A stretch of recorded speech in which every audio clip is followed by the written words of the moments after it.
following presentation of President's Athletic Conference Football, produced by JRM Video Productions.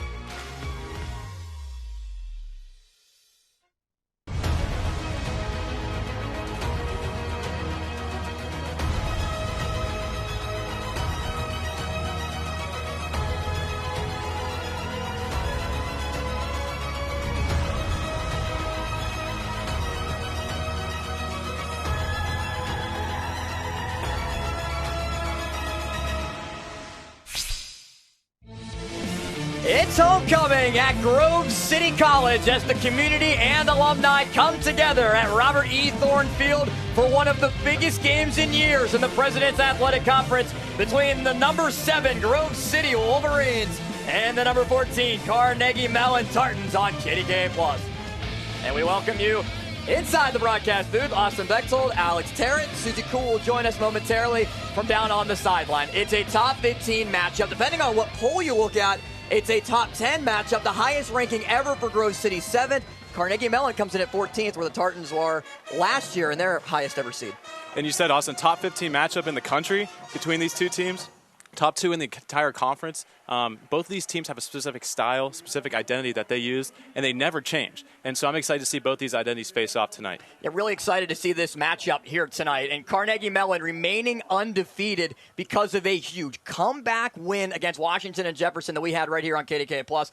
A 19-point comeback in the second half. Carnegie Mellon this year has not allowed a point in the third and fourth quarter.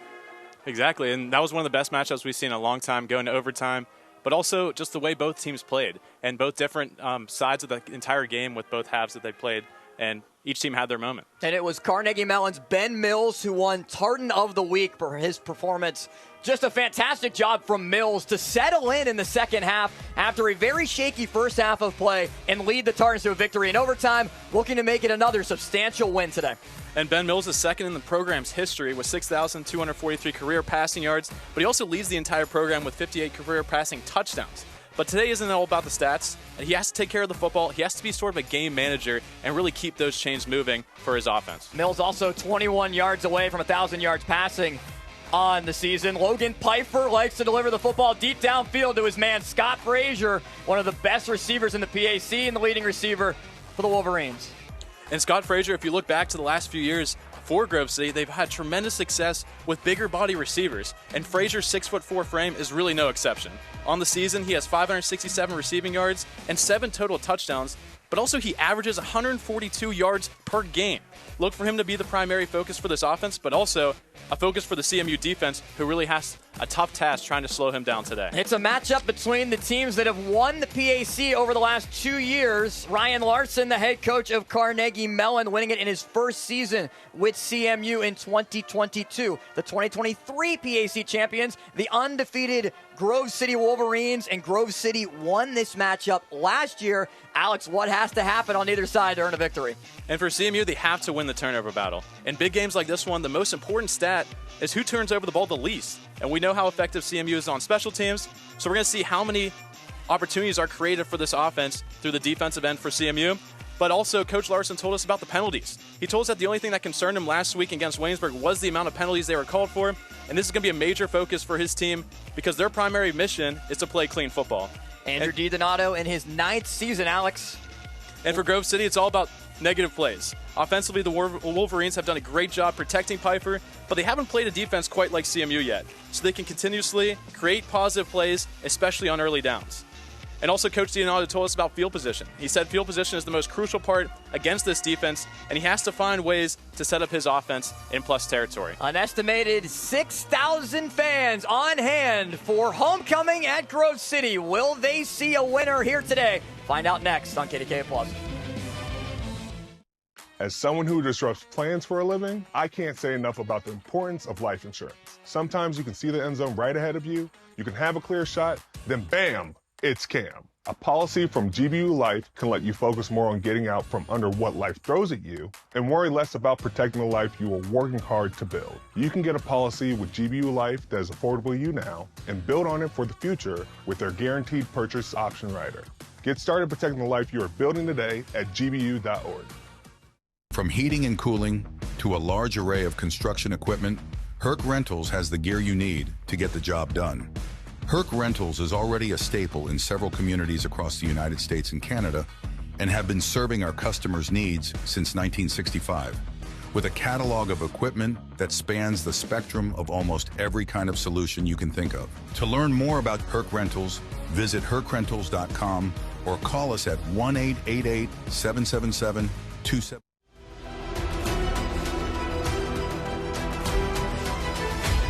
One-handed drive, what a score!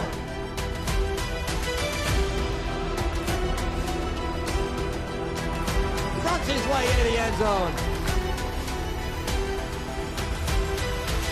To the races to the 20, 15, 10, 5 into the end zone again.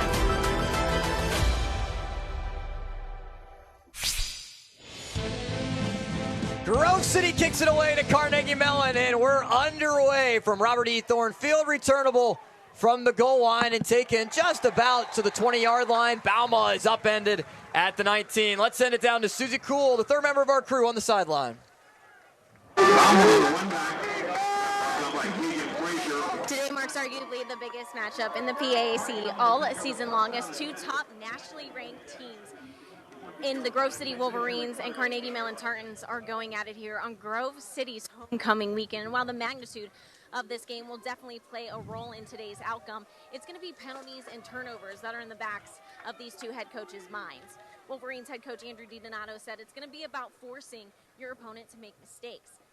Tartans head coach Brian Larson said that while nobody's expecting a shootout today, it's going to come down to those final minutes. It's going to be a battle until the very end, because after all, it's two really good teams going at it today. Two good offenses, two good defenses, the special teams with the ability to be the game changers today. So when it's like that, Larson said, two good teams in the Wolverines and the Tartans, something somewhere today is simply just going to have to give. Yeah, two incredible teams, Susie. Thank you. As the first pass was caught by Reese Kolke off the arm of Ben Mills, most touchdown passes in CMU history. Came into today 21 yards shy of 1,000 on the year. 14 touchdowns, 4 picks for Mills. Sent a man in motion as Dominic Voiland towards the far side of the formation. Ball on the far side hash. Opening drive for Carnegie Mellon. Mills with plenty of time, is flushed out to the far side. The pass is incomplete. In and out of the hands of Trey Vasiliadis and sets up third down. So offensively for Carnegie Mellon, Mills, the graduate forward quarterback, 6'2", 225 pounds from the Woodlands, Texas. Dominic Voiland, Reese Kolke at wide receiver. Kolke, who had a fantastic game against W&J. 3 touchdowns, including the game winner in overtime. Brendan McCullough, Will Squibb. A ton of different wide receivers that factor in, as well as a veteran offensive line for CMU. 5-0 on the season and ranking 14th in the D3Football.com poll. McCullough goes in motion towards the near side of the formation. Shotgun for Ben Mills. Third down and 5 at the 25. Mills, quick pass. It's caught. Will Squibb on the reception, breaks off a tackle and spins his way to the 40.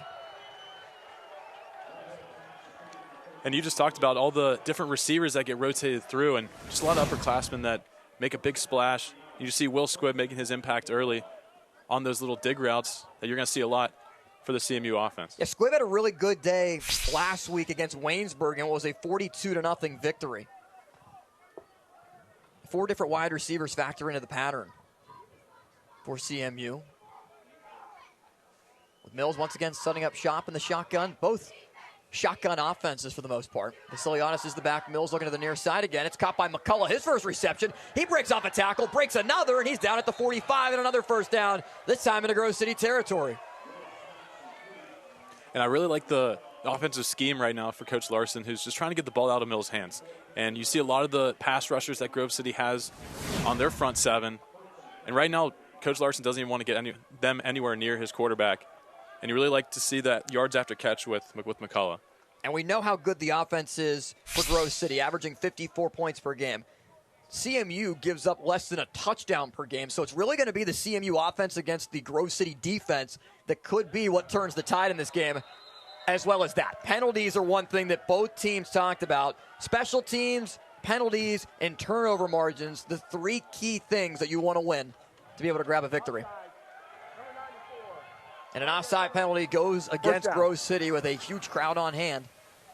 Homecoming crowd with tailgates in the parking lot, spanning all kind of streets here at Grove City. It's a great environment. Andrew DiDonato called it maybe the best homecoming environment in all of D3 football. Really cool to see leading up to the game today.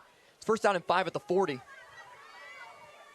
Mills again in the shotgun with 3 eligibles to the near side of the formation, bunched in tight. Mills passes deflected at the line, incomplete. Ben Bladel got a hand on it. Bladel, one of the best players that the PAC has seen defensively in years. An All-American, All-Region player, the 2023 PAC Defensive Player of the Year, helped to apply the pressure. And Ben Bladel's just one of those special talents. And the outside linebacker spot is such an influential part of a defense. And whenever you have him getting pressure, getting his hands up, knocking passes down, and also you'll see him a little bit in coverage, he can just really do everything for this Grove City defense. And they move him around. Bladel currently lined up as a middle linebacker. And now he's going to rush right over the center, backs off, and will rush on the right side of the line. Mills, play action, looks over the middle, pass is caught, squib, and another first down for CMU. Just methodically moving the football along in this drive has really done a nice job.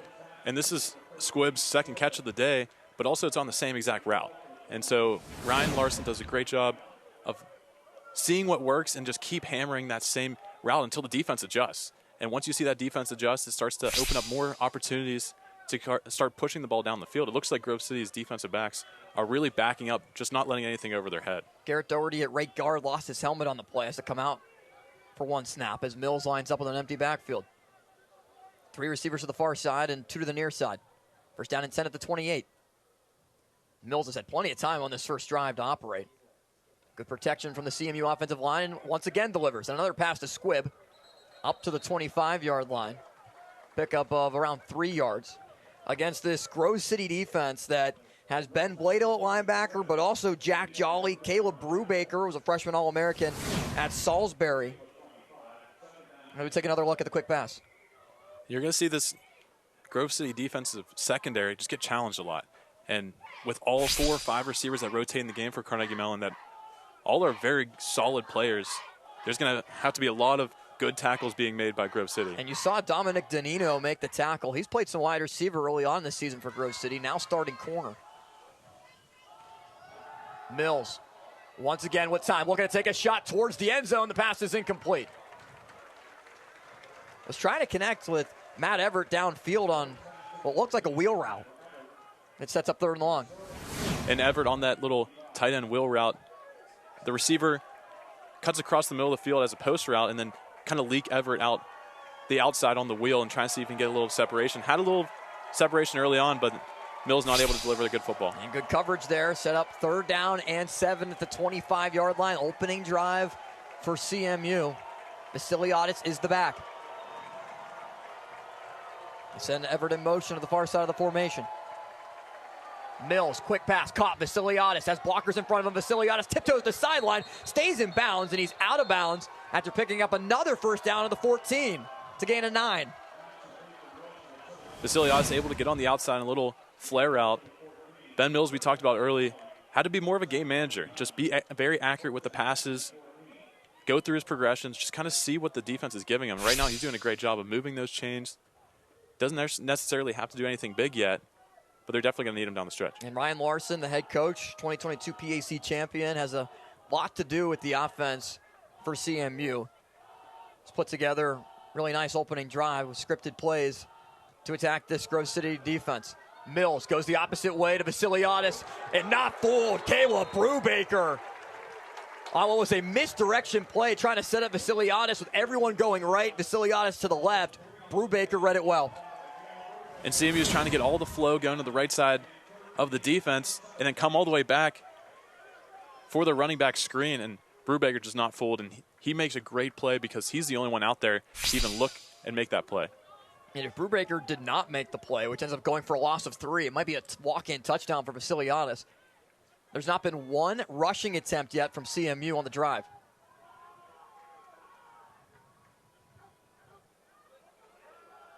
Mills out of the backfield for Vasiliadis. He's got it. Can't break off the tackle, though. Jack Jolly right at the initial line of scrimmage with a great open field tackle, the junior from Penn Trafford. And we just talked about the play that Brubaker made, but also Jolly just makes an even better play because, once again, he's the only one out there to make that. And that's just hustle.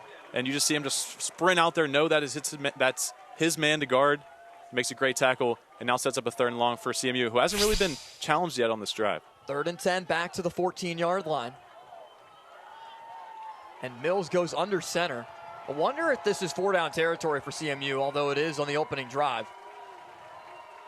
Now how much the Tartans prioritize themselves on special teams as Mills lost the ball and now escapes with it. Maybe a broken play. He makes it up towards the 10. But it's going to be well short of a 1st down. It's decision time for Ryan Larson and CMU. And the kicking unit's coming on. And you start to think of the mindset that Coach Larson's bringing to this football game. And you said earlier that there wasn't a single rush attempt on that drive. And to get Ben Mills to kind of pull it on his own because of the bad snap, and leads for a field goal attempt. Justin Caputo will attempt a 27-yard field goal to put the first points on the board in this top 15 matchup. Good snap, good hold. Caputo's kick. No good, off to the right. Justin Caputo, who was the PAC specialist of the week a couple weeks ago, cannot hit from 27, and we remain scoreless. Grove City will take over for its opening drive. Coming up next on KDKA Plus.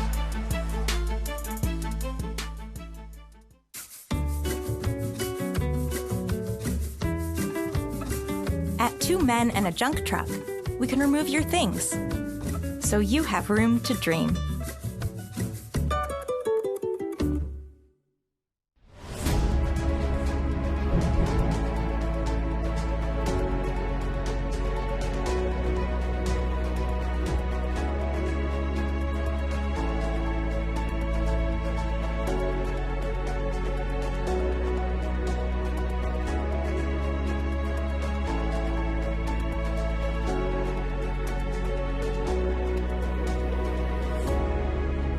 To learn more, visit gcc.edu. It's time to rediscover the original Voodoo Brewing Company pub in beautiful downtown Meadville. Enjoy world-renowned craft beer, delicious and unique cocktails made with our new lineup of VBC spirits, and one-of-a-kind food items. Follow our Facebook and Instagram pages to stay updated on our series of live music. And if you're looking to take your celebration to the next level or host a private event, look no further than our production facility, only at Voodoo Brewing Company. It's Potomac Furniture's 75th anniversary sale. Celebrate our birthday with 40, 50, and 60% savings. Stop in today, Route 19 in McMurray, or visit PotomacFurniture.com. Furniture of distinction at a price you can afford. Well, both teams were harping on special teams being such an important part of this game. And Alex, there it is, early on in this game in the first quarter. A missed field goal potentially could be costly for CMU. No points in the opening drive. And we talk about how effective Carnegie Mellon is when they score first as well, and not able to put those first points on the board and now give the ball to a Grove City offense that's very hard to stop. Led by Logan Pfeiffer, a veteran quarterback, hands off. It's Flatty trying to run to the near side, and he gets brought down by Robert Corey. We'll say his name a plethora of times. He has recorded the most tackles and tackles for loss on the season, 35 tackles, 8.5 tackles for loss. Offensively for Grove City, Nico Flatty, saw him at running back, but some of the main stars, Scott Frazier, Daniel Sullivan, and Ryan Heckathorn at the wide receiver position, and another veteran offensive line. Pfeiffer is accurate, a winner. Ryan Larson likes what he sees on tape. Trying to go up against them, it's really difficult as the pass is incomplete, looking for Gray. And it sets up third down. Defensively, you got to keep your eyes on the Corey brothers. And that's something that Andrew G. Donato said, that on every play, you need to know and identify where the Coreys are at all times. Robert Corey and Thomas Corey, both graduate players. Logan Young as well, and Adrian Williams at cornerback, the main stars defensively for CMU. Another very veteran-laden group. And successful players everywhere, at every positional group. 3rd and 7 for Pfeiffer. Over the middle, the pass is incomplete. Heckathorn came back to the ball, but just a little bit slow on the route and finding the football, and Grove City goes 3 and out.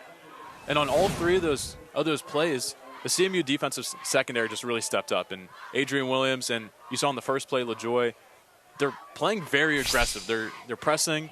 They're trying to see if they can throw off the timing with Pfeiffer. and a lot of these star bigger receivers. And right now they're doing a great job, and that's the best way you can start for a CMU defense that doesn't really give up a lot of points and doesn't really give up a lot of yards. Dan Barabay will punt it away. Dominic Voiland is back deep.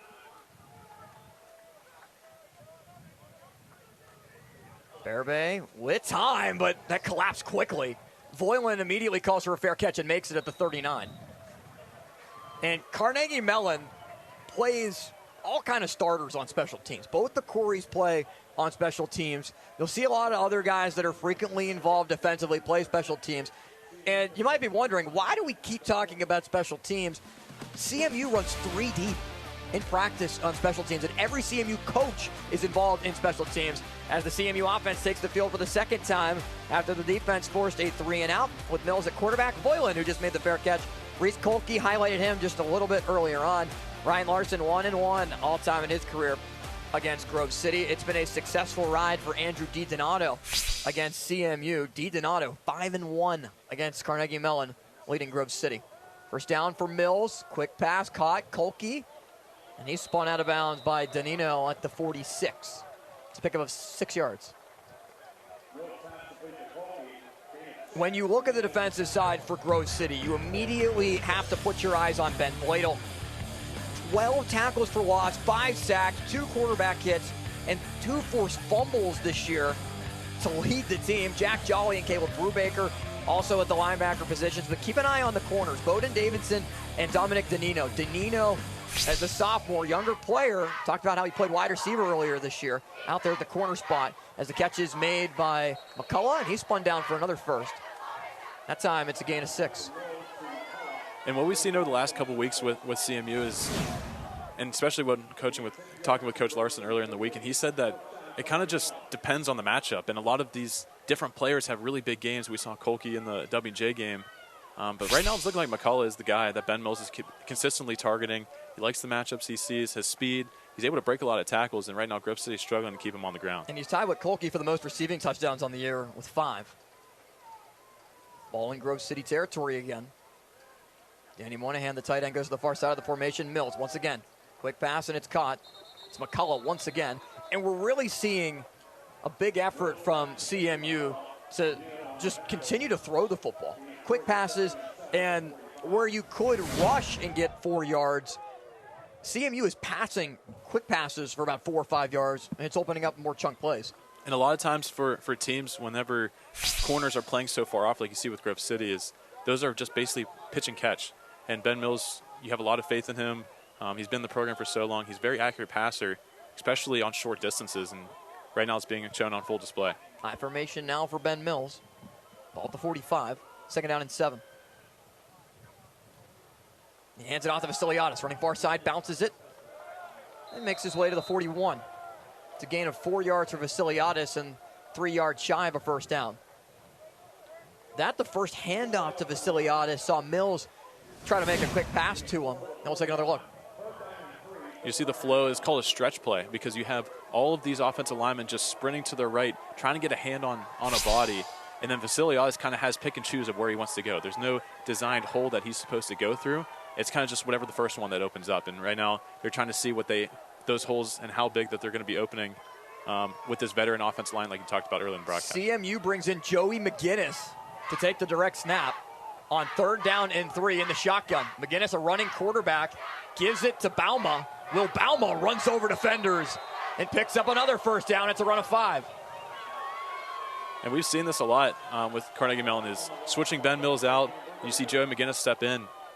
And it's all about controlling your emotions, a backup quarterback coming in for the first play, and such a huge matchup. And just being able to stay calm and give a great handoff to Bauma, who's, once again, someone that doesn't get talked a lot about in this offense, but he's very effective when he's in the football game. And Brady Hess, the backup quarterback, is out due to injury. McGinnis is using a lot of goal line packages, especially last season. Helps continue this drive with Mills back in there in the shotgun.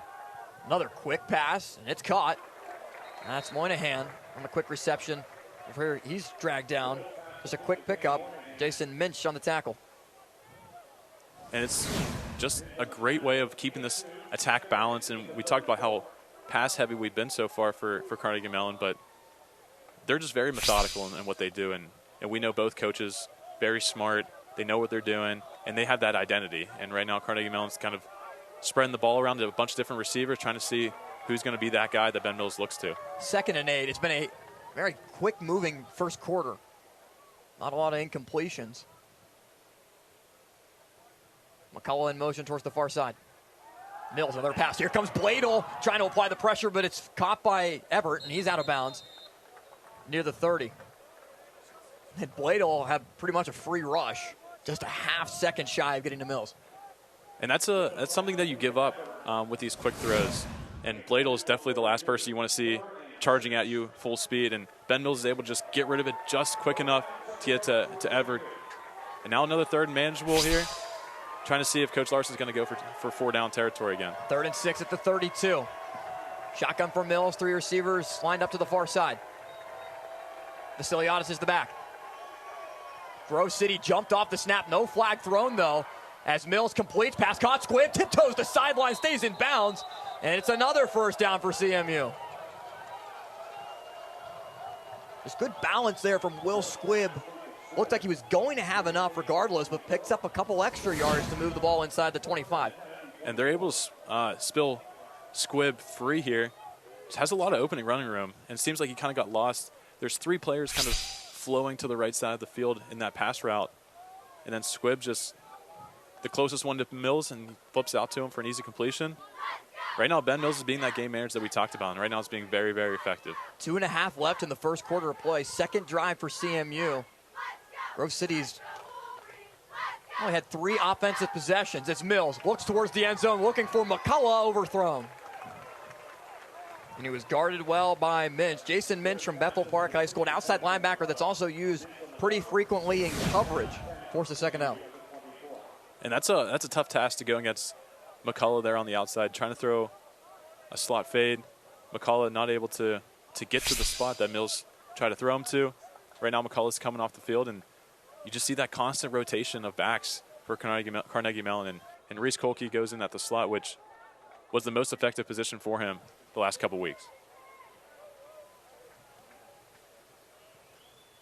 Shotgun for Mills. Once again, Everett goes in motion. Bauma's the back. They hand it to him. Bauma runs towards the near side, tries to cut upfield, but can't. Strong play made defensively. Up from the secondary, Shea Aitken, the strong safety, makes the tackle for a loss of 1. And I'm really impressed to see this Grove City defense tighten up as the ball starts getting pushed down the field a little bit. And once you get inside the 25 for Grove City, they start to play up a little bit more. And they don't let those easy completions for 5-10 yards really happen as often. And they'd be making these tackles all throughout the entire first quarter. Grove City's homecoming crowd starting to get into it. 3rd down and 11 at the 25-yard line. Mills looks towards the far side. Bladel applies pressure. Mills throws towards the end zone, and it's incomplete. Looking for Squibb. Kolke was also down there. He was the intended man. And once again, CMU has a decision to make. This time 4th and 11 to attempt a long field goal. Seemed like Kolke got a little caught up here. Wasn't able to, look like a kind of a double move there. Not able to spring free. And like we said, the secondary's just been a lot more effective inside the red zone, inside the 30, 25-yard line. Now another long field goal for CMU. So Caputo missed a 27-yarder. This is from 43. Justin Caputo's kick is up. It's got the leg. And it's good. Caputo knocks in the first points of the game. Carnegie Mellon in front 3-0. 1:24 left to go in the first quarter of play. Redemption for Justin Caputo. Timeout. This awesome gift is from my grandma. I use free pay policy from GBA Life. What does it do? It accumulates cash value, helps protect my future insurability, and it may even earn dividends. What's so great about that? My policy will grow with me. Plus, I get access to the GBA Life Youth Leaders Program, scholarships, and more. Oh. You might be interested in a GBA Life annuity. You're probably thinking about retiring soon, right, Mrs. Jones? In Pittsburgh, football season is all year round. The Pittsburgh Passion, 3-time national champions, a team of women united by drive, dedication, and heart. It's more than football, it's family, a sisterhood of athletes working together to achieve greatness. Do you have what it takes? The passion, the commitment. This is your chance to be a part of the black and gold. Step out onto the field and join a legacy. The Pittsburgh Passion is waiting for you. Join us for tryouts. For more information, scan the QR code or visit pittsburghpassion.com. If you need insurance, you need an agency that's sharp. The Sharp Insurance Agency is an independent agency and distinguish themselves by providing face-to-face customer service and reviewing coverage to provide the best possible value for their clients. Hi, I'm Mike Sharp. Lean on my years of experience in the Pittsburgh area to find you the best insurance coverage, because when insurance companies compete, you win. The Sharp Insurance Agency. Contact us today to have your personal or business insurance professionally reviewed. There's a recipe for success for Carnegie Mellon when it scores first. The Tartans have won 14 straight games when they are the first to score, and in their last 51 games, when the Tartans score first, they're 47-4. So when you get up early against Carnegie Mellon, in the case of Grove City, if you get down early, it's typically spewing bad results. We'll see what changes. Returnable from inside the 5-yard line. Out past the 20, good return. Frazier, 25. It's going to come back, though. There's a flag down.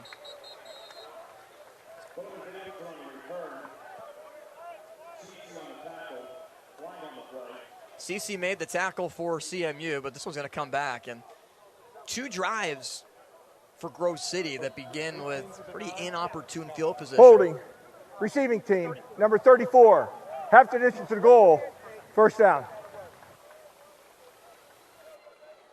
And a holding penalty called on Michael Walliser, a junior linebacker. They'll back the ball inside the 10-yard line and spot it at the 9.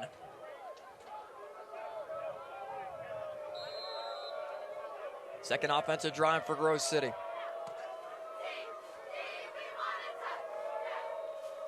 Pfeiffer in the shotgun. Flatty about a yard behind him. They give to Flatty, trying to establish the ground game. Not much there. Flatty maybe just back to the line and is getting tackled by multiple CMU defenders. And Thomas Corey in there. Robert Corey involved in the tackle. Vincent Cece as well, who's at defensive end, has moved from second string to a starter. He's played very well. And that's exactly what Carnegie Mellon wants to do. And they want to play 2 deep safeties. They want to keep the ball on the ground for Grove City and then take their chances with the Corey brothers inside. And they've done an amazing job already of impacting this game and really disrupting the flow of this offense so far. 2 seconds on the play clock as Piper tries to send a man in motion. Instead, they look to the far side of the field. Frazier's double covered, and he makes the grab. What a catch by Scott Frazier along the sideline. And you don't average 142 yards a game unless you make plays like that. And Scott Frazier knows he has safety over the top, has a press corner in front of his face, and he's able to get that little window, and Piper throws a beautiful football. And when you're 6'4" on the outside, there's some things that you can do that not every DB can do, and right there, that catch shows it on full display. Maybe the last play for Grove City of the quarter, not have to run one more play. 2 seconds and 1, and the Wolverines will not get a play off. 3-0.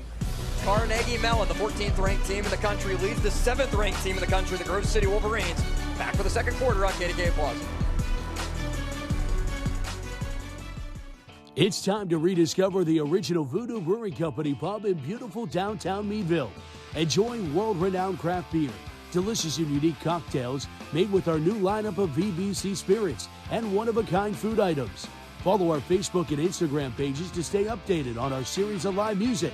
And if you're looking to take your celebration to the next level or host a private event, look no further than our production facility, only at Voodoo Brewing Company. At Loewe, we understand the power of personalization. From hats to water bottles, our expert services include screen printing, embroidery, and a variety of promotional items. We also specialize in team sports gear. What truly sets Loewe apart is our dedicated design team, including our talented on-staff graphic designers and exponential customer service. Choose Loewe to make a lasting impression on and off the field.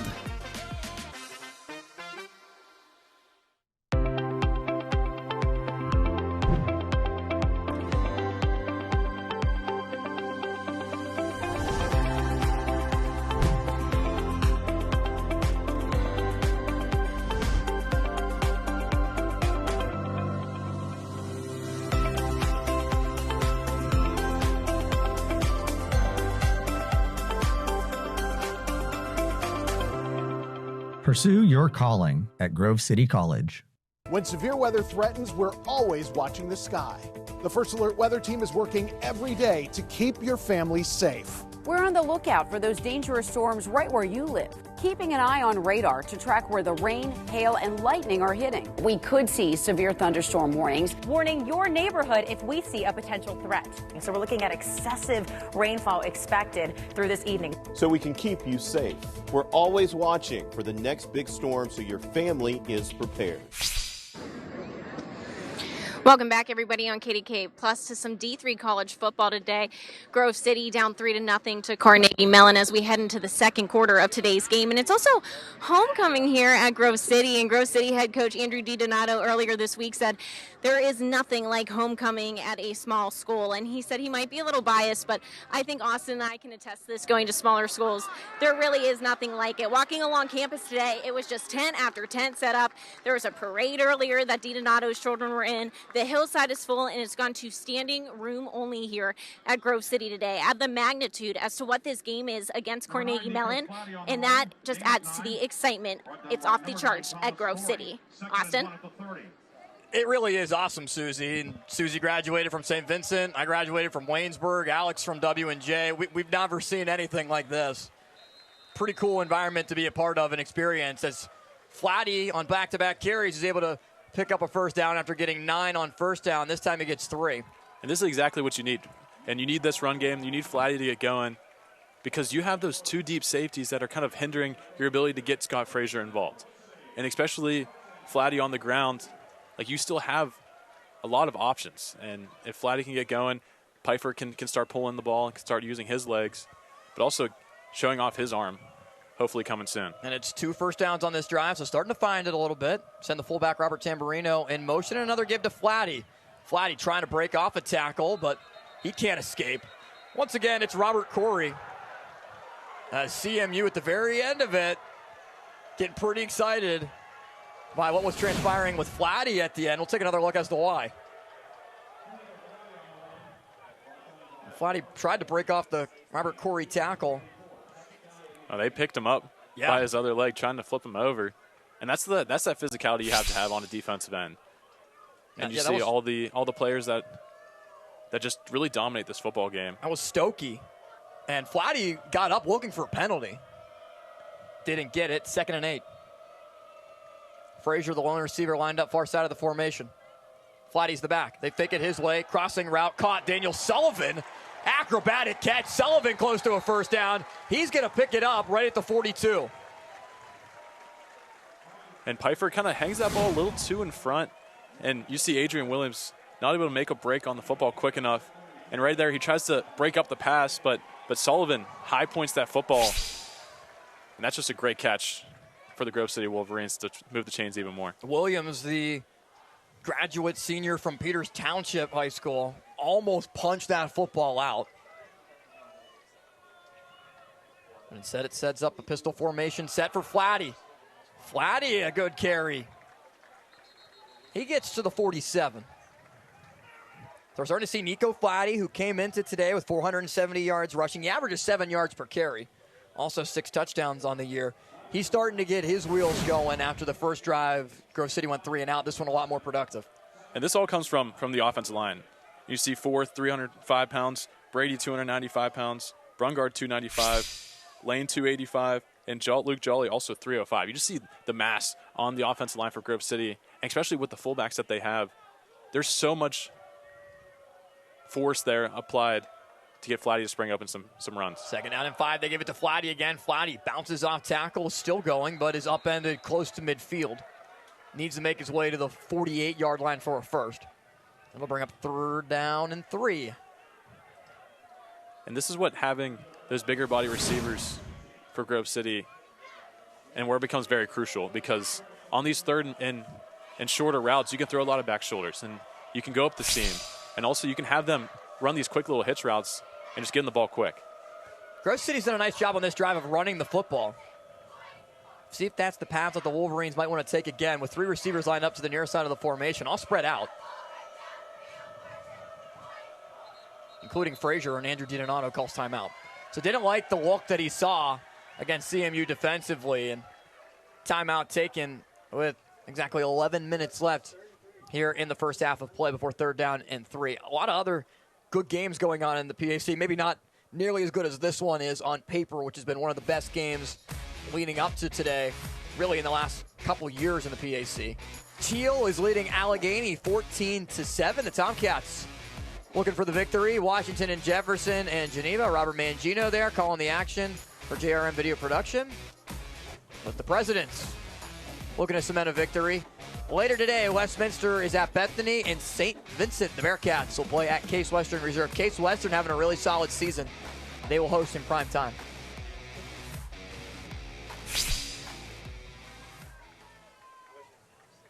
It's a matchup between two teams that have been very successful over the last 3 years. Grove City has won 15 consecutive games. CMU has won 12 games in a row. The last game that CMU lost was here against Grove City last season.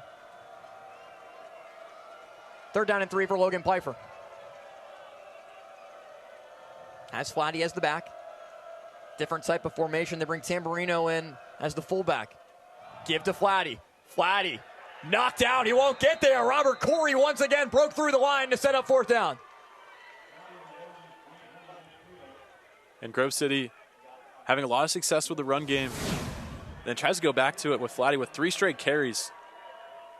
But Robert Corey just able to make that huge stop. And you just see the force that these middle linebackers bring. And they run so downhill, and they're so effective meeting the ball carrier at the hole. And Evan Roper, also a nice job from his inside linebacker spot to hold his ground and force Flatty to try to bounce it where Corey was waiting as the two men combine on the tackle. Boylan is back standing at his own 10-yard line to return the punt. CMU had good pressure on the last punt, not so much this time. It's a high kick, spiraling and bouncing into the end zone for a touchback. 10:06 left, first half of play. Carnegie Mellon gets the football back, and we return to Grove City after this.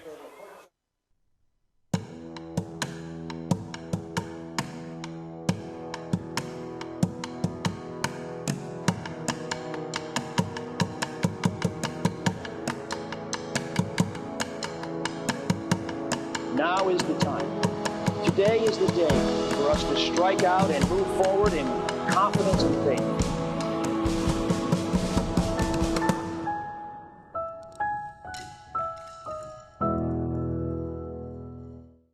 It's Potomac Furniture's 75th anniversary sale. Celebrate our birthday with 40, 50, and 60% savings. Stop in today, Route 19 in McMurray, or visit PotomacFurniture.com. Furniture of distinction at a price you can afford.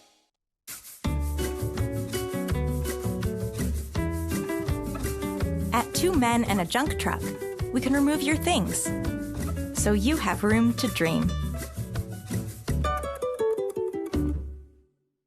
As someone who disrupts plans for a living, I can't say enough about the importance of life insurance. Sometimes you can see the end zone right ahead of you, you can have a clear shot, then bam, it's Cam. A policy from GBU Life can let you focus more on getting out from under what life throws at you and worry less about protecting the life you are working hard to build. You can get a policy with GBU Life that is affordable to you now and build on it for the future with their guaranteed purchase option rider.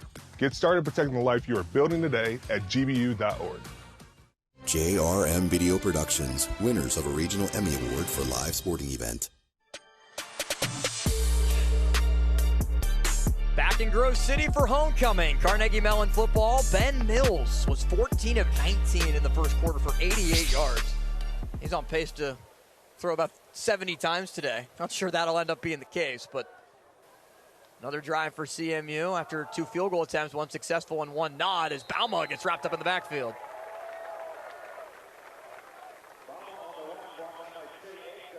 Shea Aiken once again on the tackle. He's done a nice job coming up from the secondary to make plays. Trying to get the edge there, but Aiken really pushes everything, keep everything inside of you, especially on the outside. That's just a great play. And something that you've consistently seen, the run support from the secondary, especially at the strong safety spot, like Aiken right there. It's a loss of 2, 2nd down and 12 for Mills. Send a tight end in motion towards the near side. Extra rusher comes on. It's Jolly, and they get there. Jack Jolly gets to Ben Mills. collapses in on CMU. And it's a loss of 7 yards. And what a play by Jolly, who just was not going to be restricted there getting to Ben Mills. And Ben Mills hasn't really gotten the ball out of his hands as quick, but didn't even have a shot here with Jolly just not even blocked. He gets back off his read, tries to set and throw, and Jolly's all in his face, not letting him even think about throwing that football. That's the 13th sack of the season by Grove City defensively. It's 3rd down and 17. Mills, shotgun. Jolly once again comes on the blitz. They give it to Bauma. And Bauma isn't going to get close to the initial line of scrimmage. Punting unit comes on for CMU. These are two teams that have dominated against the opposition this year. Grove City outscoring opponents 217-36 this season. And on the opposite side, Carnegie Mellon 237-34, very similar. And they're both dominant teams. And you kind of see this matchup on paper, and you're excited to see how close it's going to be and the type of plays that are going to be made. And we thought both offenses were going to have a really good showing today, especially with the way that Carnegie Mellon started. But it's been the defensive performance for both sides that have been really impressive so far. Ben Mills, the punter, on one hop, Danino picks it up. And Danino gets brought down at the 47.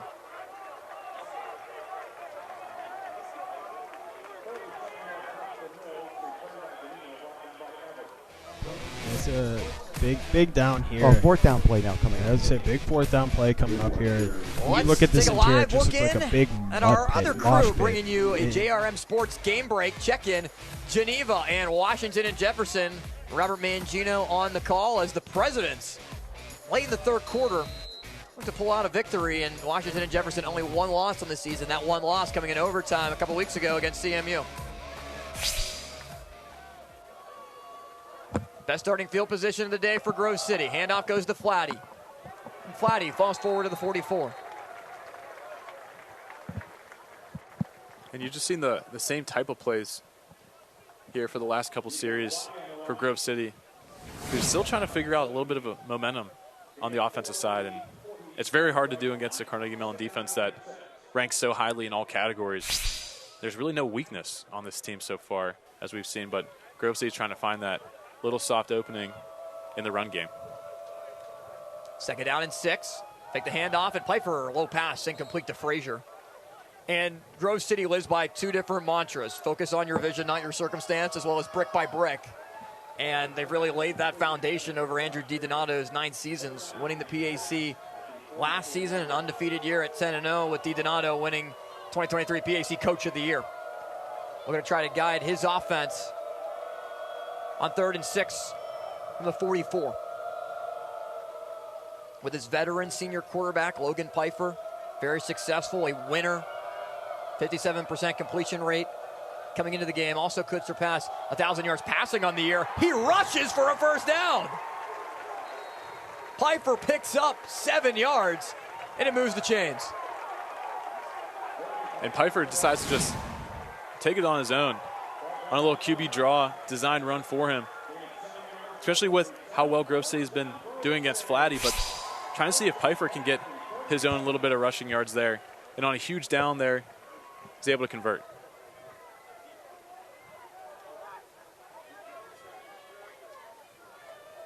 Pistol formation for Pfeiffer. Also has 2 tight ends in the formation.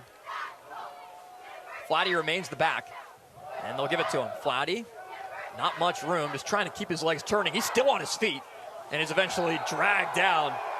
Another strong tackle made. It's Vincent Cece. And you can tell that even though there's a really good crowd for Grove City, CMU has brought some fans that are making noise on the opposite side. It also comes from the sideline, and the players on both sides know how important this matchup is, and they're trying to keep their team in it, keep the energy up on both sides. And right now, Carnegie Mellon's dominating that side. CMU only allowed 15 total yards of offense in the 1st quarter. Now 6 minutes left before halftime. And what is a fast-paced game so far at Grove City. Not as many possessions, had to take advantage of opportunities. Pfeiffer trying to do so on 2nd down. Looking to take a shot. Downfield for Frazier in double coverage. Frazier just overthrown. And Pfeiffer knew he missed him. Pfeiffer immediately, as he saw the ball trickling to the turf, put his hands on his helmet, and knew he could have had a touchdown. And you just see Jacob Franz and Adrian Williams trying to see if they can possibly catch up to Scott Frazier, but he has such long strides. He's able to separate a little bit at the end, and Pfeiffer knows that that's the opportunity. Those are those big moments. Those are the things you look back on at the end of the football game, and right now you don't want to look back those and regret them. 3rd and 10 at the 37-yard line. Grove City, 2 ways to look at this. Try to get as much yardage as possible for a field goal and try to tie the game. First down, obviously, will continue the drive. Worst case scenario, an incompletion. Pfeiffer with time, steps up, pass is caught. First down. Ryan Lenhart on the reception. It's his first catch of the year.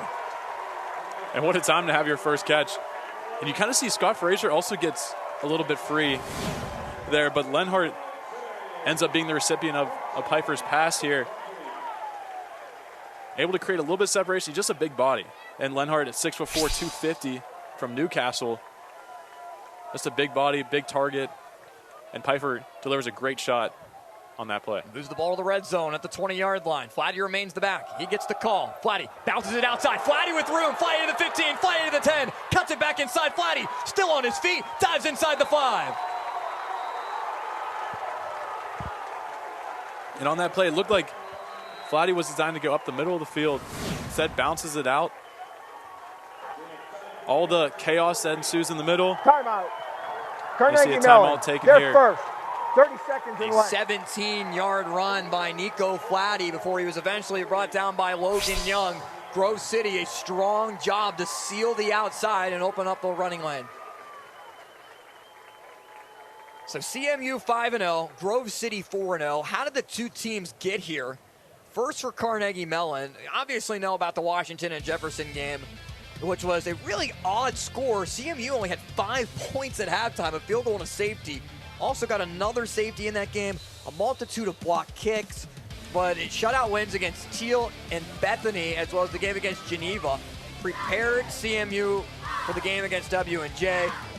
And as you take a look at that schedule, what's the common denominator? 3 games giving up no points. Grove City did that against Geneva on a 41-0 win, and then wins at St. Vincent, Allegheny, and Bethany, blowout fashion. This is the first real test for Grove City of the season as the schedule gets consistently harder with Washington and Jefferson coming up next week. We'll have that game from Cameron Stadium. First and goal at the 3. Pfeiffer with Flatty in the back. They give to Flatty. Flatty diving towards the goal line. He's about half yard short. And really starting to see Flatty on this drive, especially with Grove City trying to start off with good field position and take advantage. Last couple of drives, it's been Flatty really leading this offense. And Flatty's had a ton of carries over the course of this drive. And then Pfeiffer, obviously, with a big run on that 3rd and long. And now we're going to see a little bit of tush push here. Trying to set up the quarterback sneak with Pfeiffer. Pfeiffer takes the snap. Logan Young jumps over the pile, over the goal line, and he tried to jump on the pile there to break it up, Troy Polamalu style, and there's a flag down right at the snap. Encroachment. Offense, number 60. Lined up in the neutral zone. 5-yard penalty. 2nd down. That's a penalty you don't see too often. Encroachment by Luke Jolly lining up in the neutral zone. Trying to get a little bit too quick of a head start on 2nd and goal. And I don't even know how the officials saw what was going on at the line of scrimmage because there's so many bodies there. And how about the number of guys that jump over the pile there? Thomas Corey, Logan Young, both just immediately leaped to try to stop Pfeiffer. So it backs up Grove City now to the 6.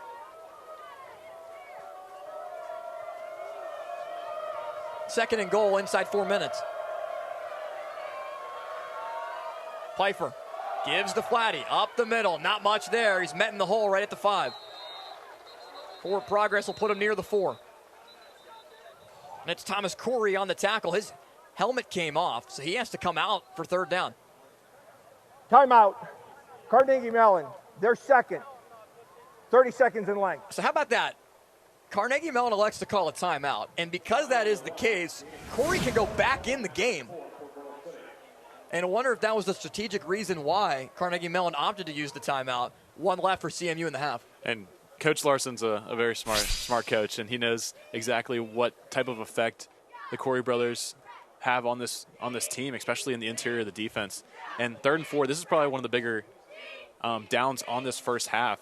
And just knowing that these games, these matchups are all won by a couple plays. And do you show up on those plays, or those crucial times, and the ones that matter? And now we're kind of seeing what Coach DiDonato wants to do, especially with his quarterback. And Coach DiDonato always talks about Logan Pfeiffer, who's just always clutch. And he's got that clutch gene that we talk about a lot. And he's definitely a special type of talent. And we're going to see if the ball is in his hands trying to throw this football out to maybe a Scott Frazier. So Frazier, Heckathorn, and Gray are the 3 wide receivers lined up in the formation for Grove City. Flatty's the back with Tamburino also in the backfield as a fullback. 3rd down and goal from the 4.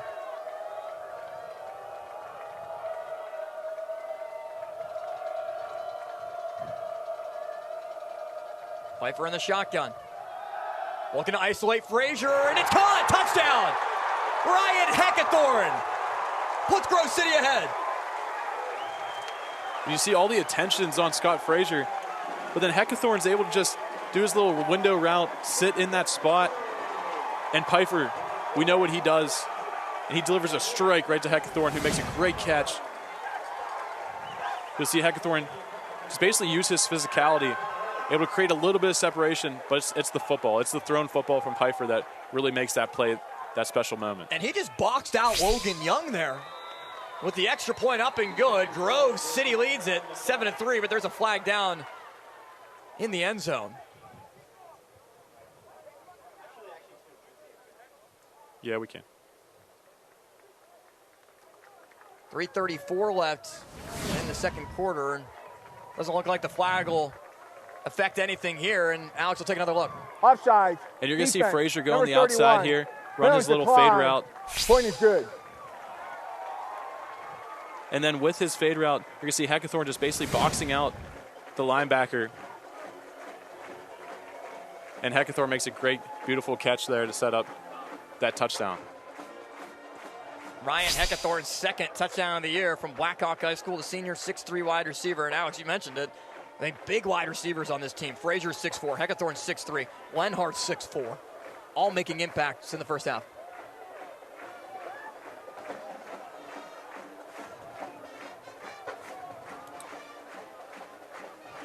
The Heckathorn touchdown puts Grove City in the lead. And the Wolverines, you mentioned earlier, they've won 15 games in a row. It's the longest regular season win streak for Grove City. It's a 15-game winning streak from 1925 to 1927. We're talking almost 100 years ago. The last time Grove City had a winning streak like this. Ranked 7th in the country in the AFCA D3 Top 25, also in the D3Football.com Top 25. That's the highest rankings in either of the lists for Grove City in program history. Carnegie Mellon is 14th in the D3Football.com poll, 10th in the AFCA poll entering today. Taken from the goal line by Bauma. Bauma with plenty of running room, trying to break off a tackle. Bauma's brought down at the 30.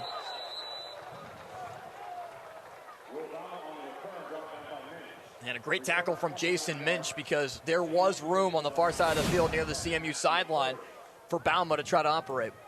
And a lot of times people kind of think that kick returns mostly have to be bounced to the outside. And a lot of times the most effective kick returns are the ones that are started in the middle of the field, and setting up those blocks, especially on a middle kick return block style.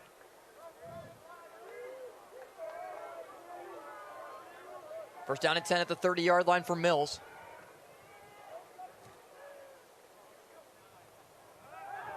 Quick pass, caught. Reception made on the far side of the field by Dominic Voilin. And there's a discussion to see if Voilin maybe trapped the football as he went to the ground. And it's now being ruled incomplete. Rolling on the field is an incomplete pass. 2nd down. Yeah, you see the ball come out there at the end. Doesn't really survive the ground there. Please reset the game clock to 3-1-8. 3:18, please. 3:18 goes back on the clock, and that's a good job by the referees to just come together, make a discussion about it to make sure they get the call right.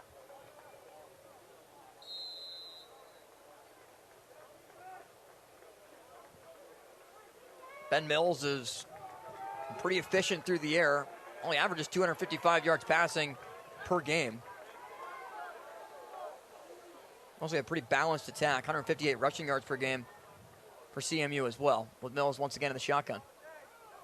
Trips receivers lined up to the near side. Mills looking that way. Pump fakes. Bladel applying pressure. And CMU watches Mills go to the ground from Bryce Spolnick for Grove City on the sack. This is just what you see from the Grove City defense, is that front seven that's so unbelievably strong, and the way they're able to just push through the teeth of the offense, and Spolnick bull rushes and able to get to Ben Mills and bring him down for a big loss. And we talked about the negative plays, and those are the things that really swing a tight matchup like this. And Carnegie Mellon with 3rd and 21. They're definitely on the negative side of this drive. 4th sack of the year for Bryce Spolnick. It's 3rd down and 21 at the 19. Mills will just hand it off. Flag comes in right at the snap. Vasiliadis gets just a yard to the 20. It'll set up 4th down. We'll check the flag. It looked like a procedural penalty called on CMU. And with still 2:26 left, 2 timeouts for Grove City, the Wolverines could get the ball back and look to add on.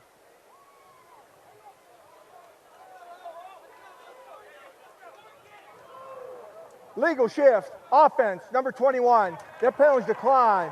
4th down. So Grove City declines the penalty for the illegal shift. And on 4th and long, Ben Mills will have to punt. That's a pretty smart declining the penalty. Even though it's just a 5-yard penalty, you don't want to give the Carnegie Mellon offense another chance. Even though if it's not a great chance to get a first down, they still have that chance, and can't really take a lot of those gambles in a really close game like this. Bladel and Jolly were there on the tackle, and Bladel remains in there looking to try to block the punt. He lines up right underneath the center, and Bladel was partly in there on the rush. Also a really good rush from Brubaker, and it forces an errant punt from Mills. Grove City is going to set up with wonderful field position at the CMU 43-yard line. 2-minute timeout from Grove City. A 7-3 lead. The 2-minute Wolverines on timeout. homecoming. Quiet on set? No way. This is Jake's time to shine. And Ryan's. And our crew. Cameras, check. Drones, check. Checking that shot we just checked? Double check. We ain't got time to chill. We're out here capturing this action. This is when we get to work. To bring you every moment live, no matter what. Broadcasting changes everything. Transform how you experience the game with JRM Video Production. Hey, Ma, where's the dock? It's in the garage. Oh, yeah. Good morning, everybody. Today is the day. Let's take a quick look at the weather and traffic. It's a chilly 22 degrees out there, so bundle up. We'll be hanging out all day, so don't forget to stop by and see us, grab some hot chocolate, and support a great cause.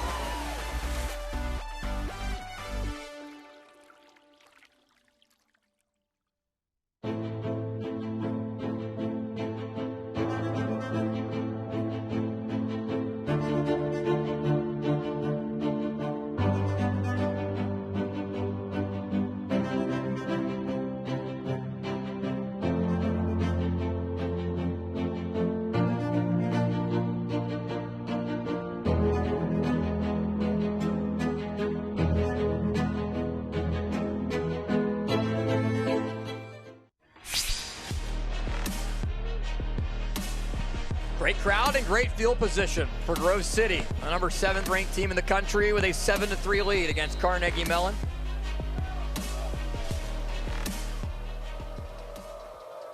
One of the most highly anticipated games in the PAC between two teams highly ranked, the highest rankings that they've ever seen in program history. Handoff goes to Flatty. Flatty brought down just at the line of scrimmage. And once again, you sound like a broken record because Thomas Corey made the tackle. It's one of the Coreys typically on every tackle. I would guess maybe 50% of the time. And as an inside linebacker, you really have to be active in the run game. And Grove City's been going to the run game almost 85% of the time. And that just gives them a lot of opportunity to be involved. And the Corey brothers probably embrace that opportunity, especially with all the tackles they put up. in the season, especially in this game. Grove City has run for over 60 yards in the game. CMU, -4. It's Flatty once again on the call. He makes his way past the 40-yard line. Quick pickup of about 3 yards. So Grove City taking its time, still with 2 timeouts, has just attacked it through the ground. And on third down, maybe if the Wolverines pick up a first down here, it'll be a little bit more aggressive. Yeah, I think they're really trying to feel out to see if they get this first down, because you do not want Carnegie Mellon to get another offensive series with a lot of time left. Could pin the Tartans back, though. 1 timeout left for CMU. Third down and 7 for Pfeiffer. Flatty remains the back. Pfeiffer under pressure, throws deep downfield. He has a man open and the pass is caught on a dive. Darvier Gray, reception made inside the 5. And Logan Pfeiffer throws the most perfect ball here on this fade route by Gray. And Gray just uses his speed, but Pfeiffer, you just see, imagine that football coming right towards you, just perfectly in stride. Able to make a great diving catch from Gray. And this is exactly the type of momentum we see and the aggressiveness that you'll see now for the rest of this second half, for the rest of this first half for Grove City. Ball is spotted at the 8. Timeout taken. Grove City, your second. Grove City has 1 remaining as we take another look. And it's just the matchup they like to see on the outside. And one-on-one coverage, you see the impact that Scott Fraser has even without being the primary target, because you see the safety shift over, they roll over to make sure that he's not the one catching the fade route, but Gray just really steps up when he was given the opportunity. And he beat Jackson LaJoy, the senior corner from Garland, Texas. And LaJoy has played well, but that's just a beautifully thrown ball from Pfeiffer. Sometimes just good offense beats good defense. And for Grove City, I mean, if you could punch this in, we know that CMU is capable of coming back in the second half. But the way that Grove City has played defensively against CMU, that really is the highlight of the game so far. Because all the hype's around the Grove City offense and the CMU defense. It's been the other side, how Grove City has been able to contain the CMU offense. Negative rushing yards so far. 88 yards through the air from Mills. And we're going to see the exact same formation here. Just really peep Ryan Heckathorn right there to see if he's going to be the one that's going to be run the same exact play. He runs the same exact play, tries to use his body, use that box out that we talked about earlier on the last drive, and almost sees success there, but an overthrown ball from Pfeiffer. 2nd and goal from the 8, literally the exact same play. Looking for Heckathorn and trying to get past the defender a little too far.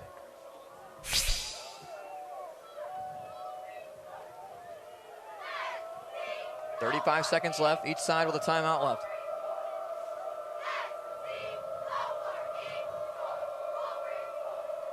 Flatty remains the back for Pfeiffer. Pfeiffer looking far side. One-on-one coverage for Gray. It's incomplete. He was double covered. And the ball thrown over everyone's head. And Pfeiffer, maybe just a smart choice there to get it away. It all comes from Franz, who was rotating over to help out on that side. And Pfeiffer sees that safety come over and doesn't want to put his receiver in danger, so he just sails it over his head and lives to fight another down. Jackson LaJoy once again in coverage. 3rd down and goal for Grove City. Gray remains an isolated wide receiver on the far side. Heckathorn, Lenhart, as well as Daniel Sullivan in the formation. Scott Frazier not out here for 3rd down. Pfeiffer with time, end zone, Sullivan over his head.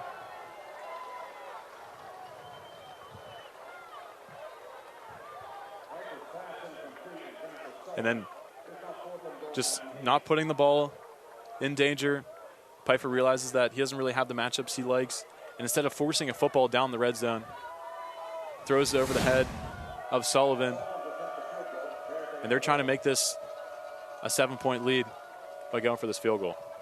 So Sullivan, who was not able to grab the pass that was too high for him, also is the kicker. He's on to attempt a 25-yarder. Good snap and hold. Sullivan's kick.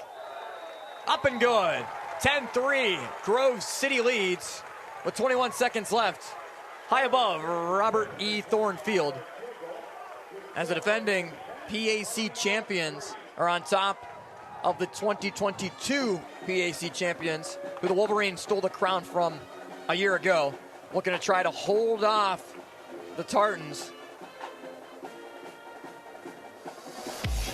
You can see that field goal as well as the other highlights for the game, including the Ryan Heckathorn touchdown on our Twitter, X, Instagram, as well as YouTube accounts at JRM Sports for real-time content and highlights. Our high school football games on Friday and our college games on Saturday. Find it all at JRM Sports.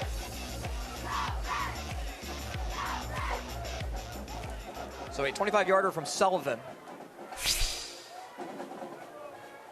After Justin Caputo made a 43-yarder, that's his career long.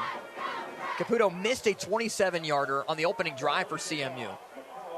One timeout left for the Tartans as McCullough is back deep, as well as Balma to return, standing at the 5. Sullivan will kick it away. We'll see how CMU looks to operate here in the final 20-plus. As Sullivan's kick goes through the end zone for a touchback.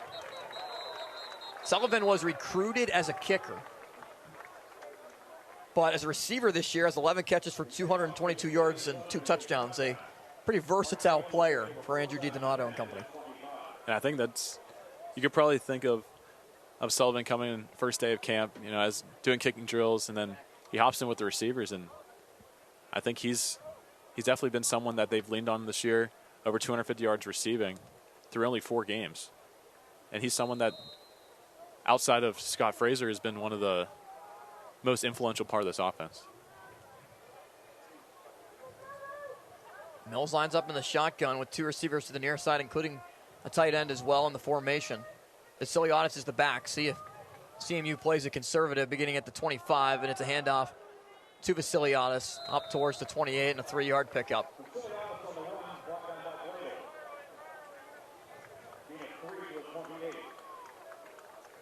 CMU looking content to just take this one to the locker room. And the Wolverines lead by 7 at half. 10-3, Grove City out in front of Carnegie Mellon. A top 15 matchup in the President's Athletic Conference. It's been the Wolverines who adjusted after CMU missed a field goal on its opening drive, ended up responding by kicking a field goal, but 10 unanswered points from Grove City put the Wolverines ahead. Susie Cool is down on the sideline with the head coach, Andrew DiDonato, who's had a ton of success against the Tartans. 5-1 in his career record, trying to make it 6-1 halfway home. Here's Susie. Thanks, Austin. Coach, earlier this week you said it's all about forcing the hand of your opponent when it comes to CMU. Where can you better pressure them in the second half? Yeah, honestly, I'm glad the way our defense, we stayed patient. They completed some passes. Nobody panicked. I thought we did a good job taking away their run and then starting to put pressure on the quarterback. And offensively, we committed to the run and then made a couple big plays in the pass when we needed to. Going into this game, you knew it was going to be a battle until the end. You have a 7-point lead going into this half, but how do you protect that lead against Carnegie Mellon, a team that is known for their comebacks this season? Yeah, same thing in the first half. Our big thing all week has been patience. Be patient. The plays will come. Don't force anything. That's all I want to see in the second half. We stay patient, and the opportunities will find us. Thanks, Coach. Thank you. Austin? Thanks, Susie. And we saw it last week. A big comeback from Carnegie Mellon. Not as great of a deficit this week against Grove City, but trailing at the half by 7 points. The Wolverines are out in front, and halftime is next.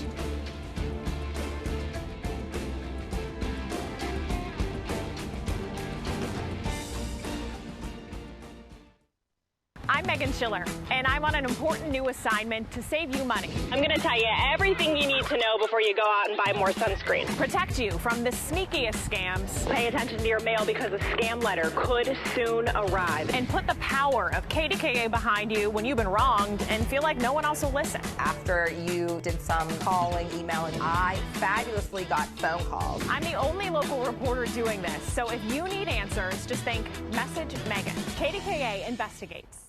It's time to rediscover the original Voodoo Brewing Company pub in beautiful downtown Meadville. Enjoy world-renowned craft beer, delicious and unique cocktails made with our new lineup of VBC spirits and one-of-a-kind food items. Follow our Facebook and Instagram pages to stay updated on our series of live music. And if you're looking to take your celebration to the next level or host a private event, Look no further than our production facility, only at Voodoo Brewing Company.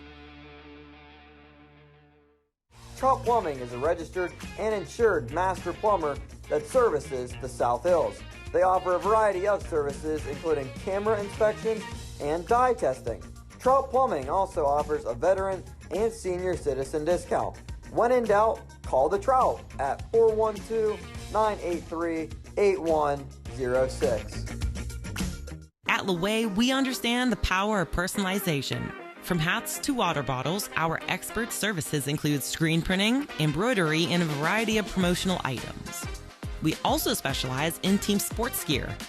What truly sets Laway apart is our dedicated design team, including our talented on-staff graphic designers and exponential customer service.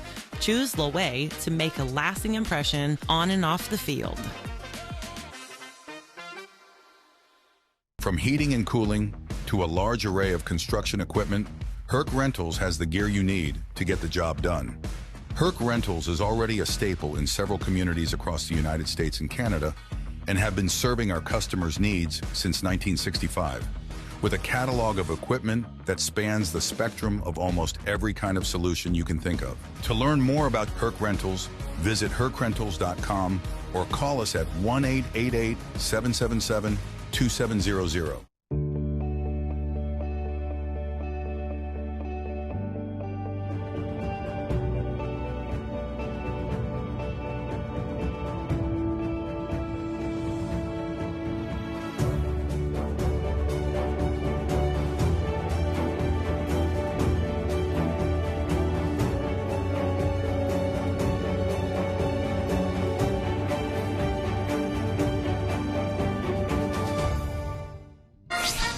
Welcome back, everybody, on KDKA Plus for some D3 college football on this Saturday afternoon. We're at Grove City on homecoming weekend. Grove City up 10-3 over Carnegie Mellon here in the half, and it's time to go to a little senior spotlight. Our very own Austin Bechtold sitting down with senior linebacker Logan Young from CMU earlier this year on Media Day. Had a chance to talk to him. Let's see what that chat was all about right now. You're watching PAC football here on KDKA Plus. I'm Austin Bechtold, joined alongside Carnegie Mellon's graduate linebacker Logan Young. Logan, you've had a terrific career at Carnegie Mellon, but what first brought you to become a Tartan? Yeah, I mean, I think it was just the culture. They strive themselves on being a high academic school as well as a competitive football program, and that was something that really drew me in, was, you know, getting the balance of both worlds and setting myself up long term with the academics, and then, you know, being able to play a sport that I love for a couple more seasons, and, you know, being able to compete and play football one more time. I think a lot of people know how challenging Carnegie Mellon is, but you get to experience it day to day, not just football, but academics. Take us behind the curtain and how difficult it is in both ends to become very successful. Yeah, it's definitely a grind. A lot of late hours, late nights. You know, going from lifts to practice, balancing schoolwork and homework. It definitely can get difficult at times, but it's very manageable.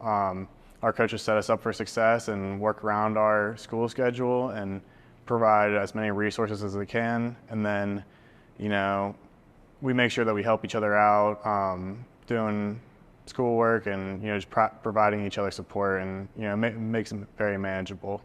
Logan, head coach Ryan Larson commended you for coming back for a fifth year, said that you had a job opportunity that you could have taken already and moved on in the workforce, but you want to come back and play for a fifth season. Why is that? Yeah, I mean, you know, I think it's a hard opportunity to pass up on getting one more chance to play football, one more season. It's a sport that, you know, once you pass on from it, you can't just pick it back up later in life. It's not like golf or basketball where you can just pick it up and play it however old you are. You know, there's a certain amount of time that you're able to play it, and, you know, I just wasn't ready to give it up, and, you know, I just wanted to get one more chance with all my friends, all my brothers, and, you know, just give it one more last ride. Talking to Carnegie Mellon linebacker Logan Young here on KDKA Plus. So Logan, how did your football career begin?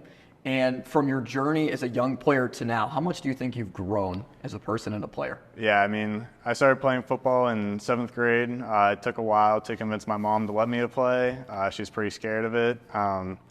And, you know, everyone on the team has just embraced me with open arms from the high school level to the college level. I feel like I've been very lucky to have, such a strong brotherhood and family culture throughout every level of football that I've played at. And, it's definitely helped me grow as a person. It teaches you so many lifelong skills like work ethic, and it's really been, helped me become a better man. And how do you think you've grown as a leader that are able to use that on the field to be able to help rally your teammates? Yeah, it's definitely an area that I'm still working on. With leadership, there's so many different styles that you can go about it. And that's something that I've learned, is that there's not one right way to be a leader. There's so many different routes that you can go about it and be effective. So that's definitely still something that I'm working on and trying to become a better leader. Well, Carnegie Mellon has been a constant at the very top of the PAC, especially in the last couple of years. What's next for this program, and what do you want to see the team accomplish this year? Yeah, I think it's just taking it one game at a time, one day, one practice at a time, not looking too far into the future, and, just control what we can control and giving it our all, and the rest will take care of itself, and, we just worry about what we can control. What's been your favorite memory with the Tartans?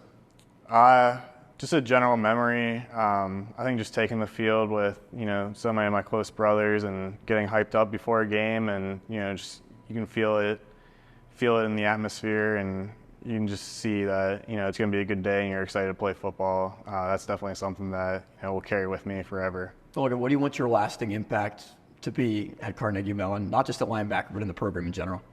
Yeah, my lasting impact, I want people to look at me and, say that I was a great person, I was a good football player, but, even a better man, and someone that they could talk to and reach out to. And, I hope I'm providing that to people, and, they feel like I'm a resource that they can look out to, and I can help them out in any way possible. And finally, everyone has a support staff that helps them to get to this point. In your final year of football, what would you like to say to your family, friends, and teammates that have helped gotten you to this point? Yeah, I'm so thankful for my family. They've been so supportive throughout everything. Throughout my 4 years of college football, they haven't missed one game going to in person. They travel all over just to make sure that they get to go to those games in person. And, that's been something that's very, means a lot to me, that they go out of their way to provide support for me. And then, all my friends on the football team, we've been so supportive of each other, and, I'm just very thankful for all the friendships that I made throughout football. Logan, really appreciate your time. Logan Young, graduate student, Carnegie Mellon, here on KDKA+. Thank you. Great job with that, Austin, getting to sit down with senior linebacker from CMU earlier this year, Logan Young. And now it's time to take a look at the PAC's top 10 plays from last week. Let's check them out.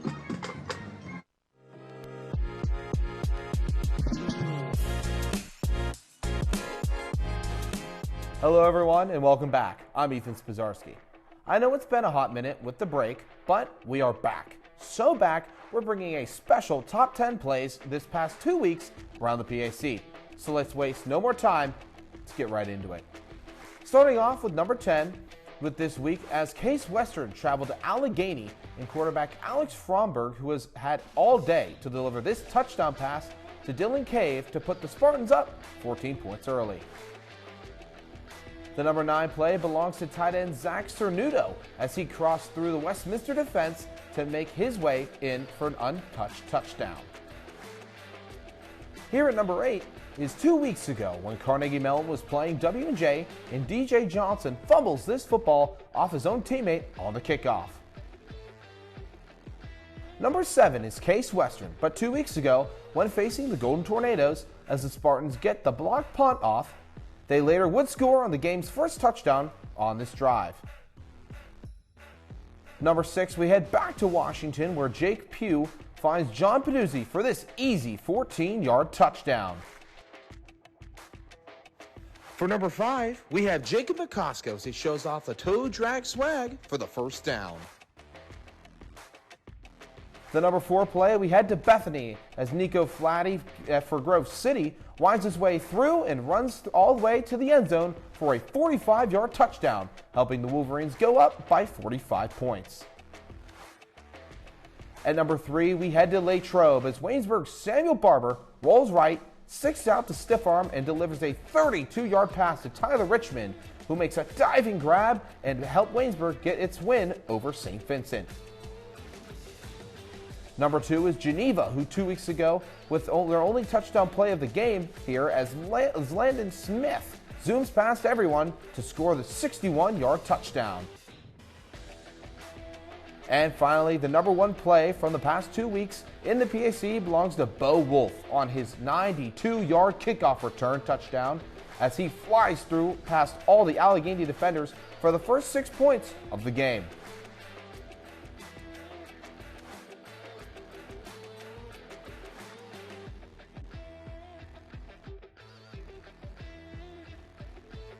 That wraps up our top 10 plays this week. For myself, Ethan Spazarski, I say so long from Waynesburg. We'll see you next week.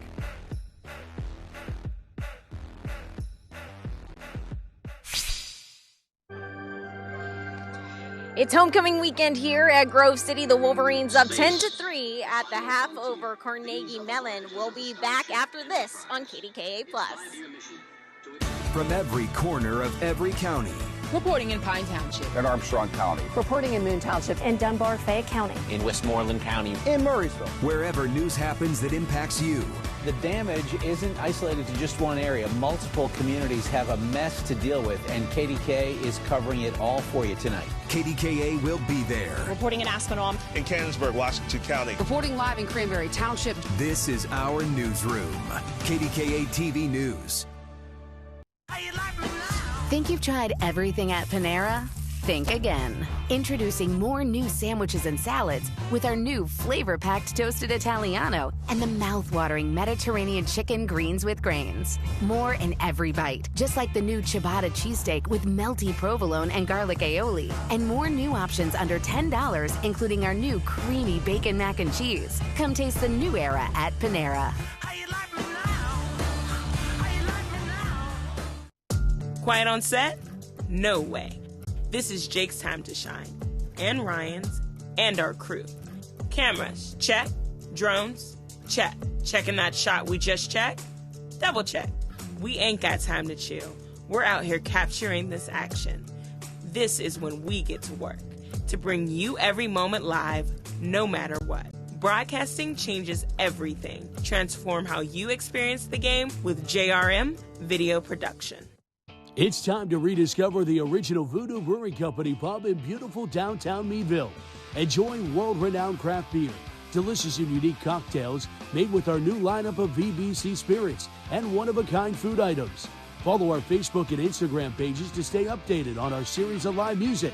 And if you're looking to take your celebration to the next level or host a private event, look no further than our production facility, only at Voodoo Brewing Company. It's Potomac Furniture's 75th anniversary sale. Celebrate our birthday with 40, 50, and 60% savings. Stop in today, Route 19 in McMurray, or visit PotomacFurniture.com. Furniture of distinction at a price you can afford. When you step through that door or shake their hands, will you be prepared? When you stand up for a client or walk into that meeting, will you be ready to prove to them that you deserve to be there? When you come to Washington and Jefferson, you will be.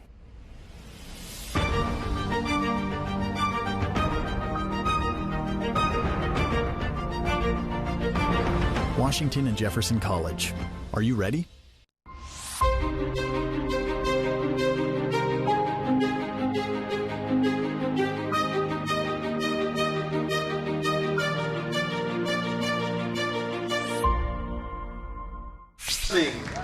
It's homecoming weekend here at Grove City College as the Wolverines hold hosts to the Carnegie Mellon Tartans.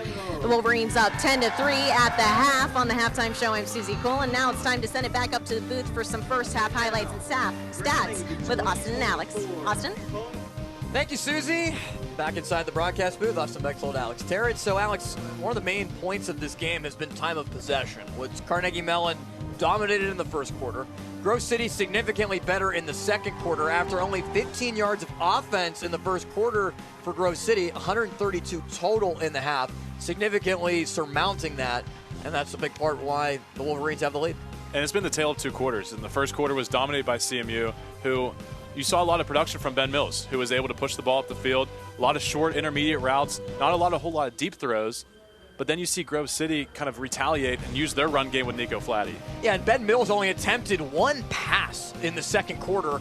And still, when you look at the overall rushing numbers and rushing attempts, Mills has rushed for negative 12 yards, but Vassiliadis, only 3 carries for 7 yards.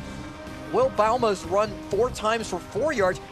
They've rushed for negative yardage so far. There hasn't been any turnovers, and that's a huge part of what could determine this game, especially in the second half. If there's a turnover that swings momentum, swings field position, because the total yards really somewhat tell the story swinging in Grove City's direction. But also, no penalties on CMU. Grove City has been able to capitalize in the red zone with a touchdown and a field goal. CMU had a chance at another field goal opportunity, but Caputo missed a 27-yarder. He did make a 43-yarder his career long. It was the first points of the game scored by Carnegie Mellon. And we were talking about how good CMU is when the Tartans are able to score first. Here's the Caputo field goal that just went wide to the right. And maybe, honestly, if Caputo was further back about 10 yards, because the kick ended up swinging more to the left. He did make his second attempt from 43 yards. Ryan Heckathorn with a touchdown reception, his second of the year from Pfeiffer, with Daniel Sullivan's extra point being good. Gave Grove City the lead with 4:16 left in the half, and Daniel Sullivan's 25-yard field goal with 1:36 to go gave Grove City a 10-3 lead. Carnegie Mellon has won 14 straight games when they score first, 47-4 over the last 51 games, scoring first, so we'll see if Grove City can buck the trend right there. Teal leading Allegheny 21-7. Washington and Jefferson clinching a victory against Geneva 63-21. Still in the fourth quarter, in the late stages. Westminster and Bethany coming up in an hour from Bethany, and St. Vincent Case Western is the night game tonight. Prime time, late night game from Cleveland, Ohio. Third quarter is coming up next from Robert E. Thorne Field. Can Grove City remain undefeated and maintain the lead for the rest of the way, or can CMU mount another comeback for the second time in 3 weeks? It's more than a move. It's a new job for her, a new baseball team for him, and for Badger, it's a new yard with more room to roam. It's more than a move, and we're more than a truck. If you need insurance, you need an agency that's sharp. The Sharp Insurance Agency is an independent agency and distinguish themselves by providing face-to-face customer service and reviewing coverage to provide the best possible value for their clients. Hi, I'm Mike Sharp. Lean on my years of experience in the Pittsburgh area to find you the best insurance coverage, because when insurance companies compete, you win. The Sharp Insurance Agency. Contact us today to have your personal or business insurance professionally reviewed. At Laway, we understand the power of personalization.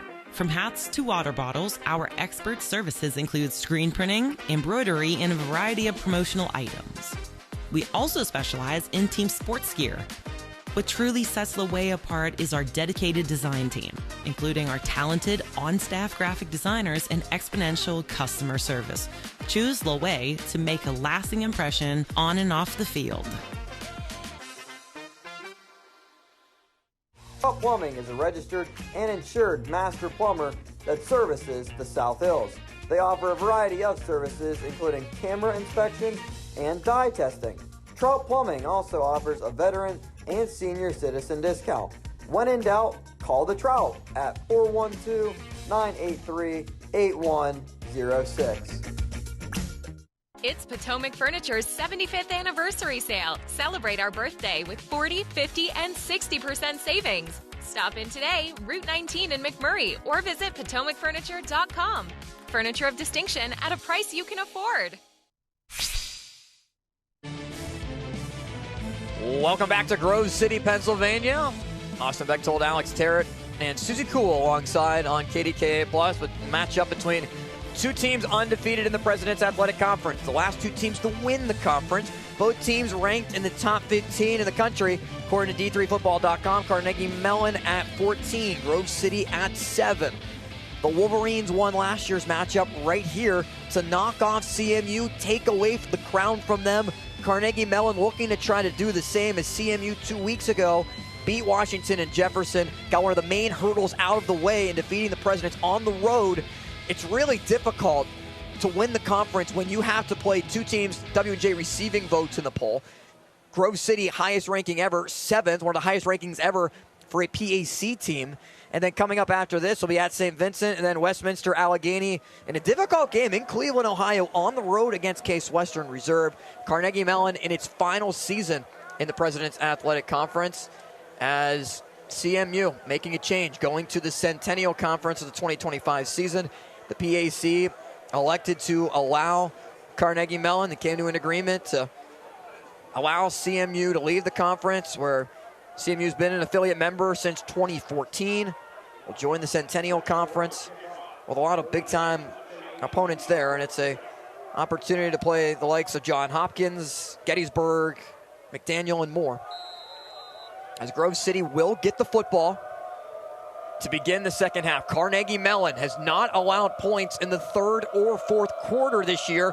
The only points after the first half being a field goal to Washington and Jefferson in overtime last week. Taken from inside the 5-yard line, running room past the 25-30, still going past the 40, and spun down at about the 45-yard line. An incredible return for Bowden Davidson, the junior corner, making an impact on special teams. And that's that extra aspect of the football game. And we see a lot of the offensive success, defense success of both teams, but special teams is where these games are won. And if you can set up your offense on the 45-yard line after a great return, then you're definitely in business for Grove City. The Wolverines, a team that came into today outscoring opponents 45-0 in the first quarter, 93-6 in the second quarter. Played a lot of blowout games, so not as much scoring late in the third and fourth quarters. 37-14, 42-16, those differentials. It's Flatty on the carry, makes his way close to CMU territory. Knee officially down at the 48 for a 3-yard gain. And this is the success they got in the second quarter. And Grove City struggled in the first, trying to get these chains moving, get these offensive drives started. But in the second quarter, they found a lot of success behind Flatty. And I think that attests to the offensive line and all the success they had and the confidence they gained in the second quarter. Flatty averaged 3.5 yards per carry in that half. 15 carries for 52 yards. Quick pass caught. Frazier's out of bounds. Couple yards shy, though, of a first down. Let's send it to Susie. Thanks, Austin. Carnegie Mellon head coach Ryan Larson said that his team had a really good first quarter team-wise, but they just couldn't finish the offense with a touchdown. This half, they need to manage the clock better, get Grove City off the field when the Tartans are on defense, and offensively, they need to have a better run game and take shots on the field. Austin? 3rd down and 2 for Pfeiffer in the offense with Flatty remaining the back. The give is to Nico. Flatty is trying to extend his way to the 45. Doesn't look like he got there, though. He was brought down a yard short. 4th down for Grove City. Decision time for Andrew DiDonato. He's going to send on Bobby Benton as an extra offensive lineman. Anthony Brunette as an extra fullback as well, and Grove City will go. And they're bringing in the strength package. They call in the signal, put the biceps up. The two big guys come in on a 4th and short. Jacob Franz came in from a safety spot on the last play. A shift from Grove City. We see this a lot where the guards will shift as well as the tackles from one side of the line to the other. Trying to figure out how they want to line up the formation. 4th down and 1 at the 46. Pfeiffer hands it off. Flatty, he doesn't get there. Nico Flatty stopped in the backfield. Robert Corey, Thomas Corey, and others broke it up. And CMU takes over on downs. And there was just an absolute stonewall by the CMU defense. And Flatty doesn't even have a chance. As soon as he makes contact with the defensive line, he ain't going anywhere. It's Caleb Brops right there at the initial point of attack. 97 from McDowell High School, the senior nose tackle, who took up a lot of space and didn't allow Flatty to get away.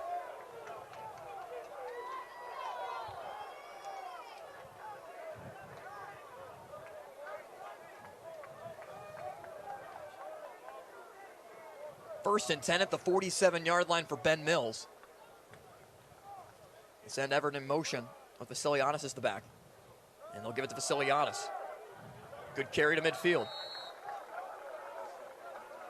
And Alex, this is kind of a similar start to the second half for CMU that we saw a couple weeks ago against Washington and Jefferson, where Ryan Larson said he talked to the offense. Defensive side and staff talked to the defense.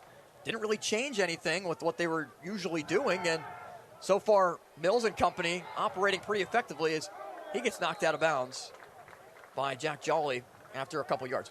And right now, you're kind of just seeing a lot of clean football. You're not seeing a lot of penalties being thrown out on the field. And you're just seeing two strengths on both sides of the ball. And Grove City just trying to go for it on fourth down. But you just see that strength of that CMU defense. And right now, it's not really a team playing bad. It's just both teams are stepping up in different aspects. 3rd down and 6 at the 49-yard line of Grove City. 2 tight ends line up in the backfield near Mills. 3 receivers in the pattern, 1 on the far side and 2 to the near side. Mills, quick pass with time. It's incomplete. In and out of the hands of Will Squibb. The main storyline's been the Grove City defense. And Ben Mills, he's had this success all day with Will Squibb on the little out route.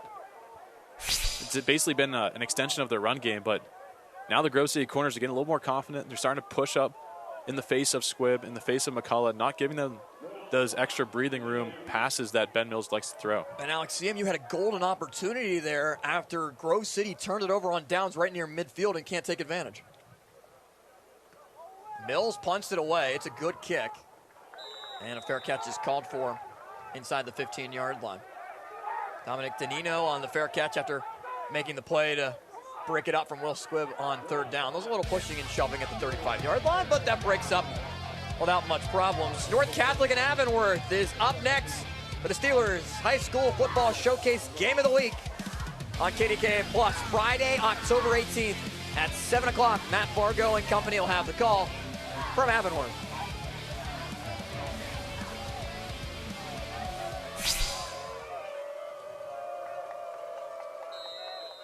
First down at the 17-yard line for Logan Pfeiffer.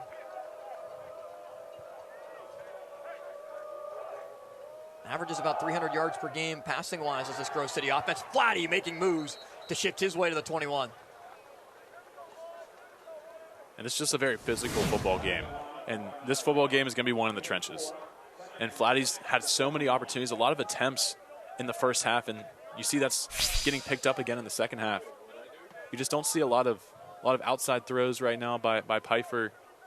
And they're really leaning on Flatty, but also the Corey brothers on the inside just don't really give up a whole lot. And so these long runs have been hard to come by. A little surprised that Grove City, who is pretty much a very balanced offense, has relied more on the ground game, trying to run right at CMU instead of trying to throw it. But this time Pfeiffer will try to take a shot. Throws it into double coverage. It's incomplete past Frazier.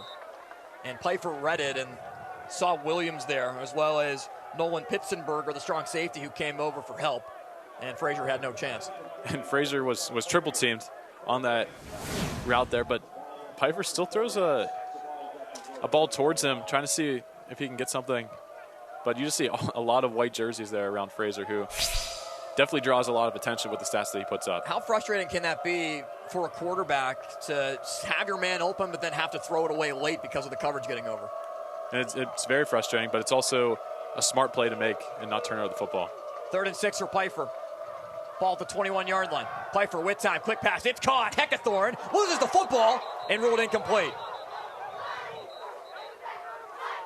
So Heckathorn not able to complete the process of the catch at the 30-yard line.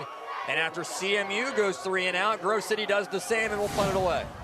And Pfeiffer's been looking at Heckathorn's direction a lot in this first half and then translating over into the second half. And he has the window, and Heckathorn definitely needs to make that play. But also very lucky that that's not ruled a fumble. Who he makes the catch, makes almost a football move. But the officials do not agree with that. And that's a good play by Nolan Pitzenberger to knock it out, as Grove City will punt it away. Low snap, almost blocked, but a lot of pressure that was applied on Barabay. There's a flag in. Fair catch is called for by Dominic Voiland. If it is a 5-yard penalty, it'll only make it 4th and 1. But if it's a 15-yard personal foul, and Barabay took a shot there as he delivered the punt, CMU trying to argue that it was deflected.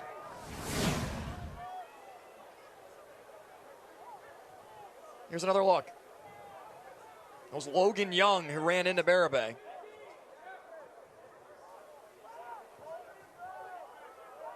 And CMU has just been half step behind on 3 punt block attempts now. We saw how effective CMU was a couple weeks ago against W&J with 2 block field goal attempts. And the pointing is in the direction of just being a 5-yard penalty, and Andrew DiDonato is going to get an explanation and see if they want to re-kick. The ball would be at the 39-yard line if Grove City elects to decline the penalty. Running into the kicker. Defense. 5-yard penalty from the end of the kick. First down. So 5 yards will be added on from the end of the kick after the fair catch called for by Voiland. 11:03 remaining. Media. Third quarter of play. Grove City leaves CMU 10-3. When the biggest newsmakers have something big to say. We're really testing the limits. This is hurting working families. This is a challenging moment. They say it to one station. The biggest interviews. KDKA TV. Expect more.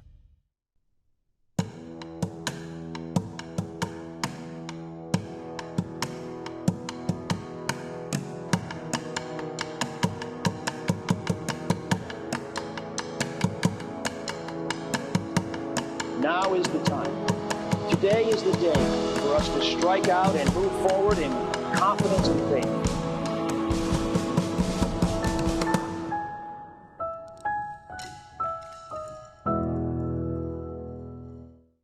This Saturday, tune in to JRM Sports for PAC D3 college football as the Grove City Wolverines battle the Washington and Jefferson Presidents. This Saturday live at 6 p.m. on JRM Sports and airing next day on KDKA+. For Brittany, it's more than a move. It's a new city. It's a new role. It's a brand new horizon that's hers for the taking. It's more than a move, and we're more than a truck. In Pittsburgh, the news moves fast. But as the stories evolve, KDKA sticks with them, holding our leaders accountable and bringing change to the communities we call home. Stick with us every weeknight starting at 4.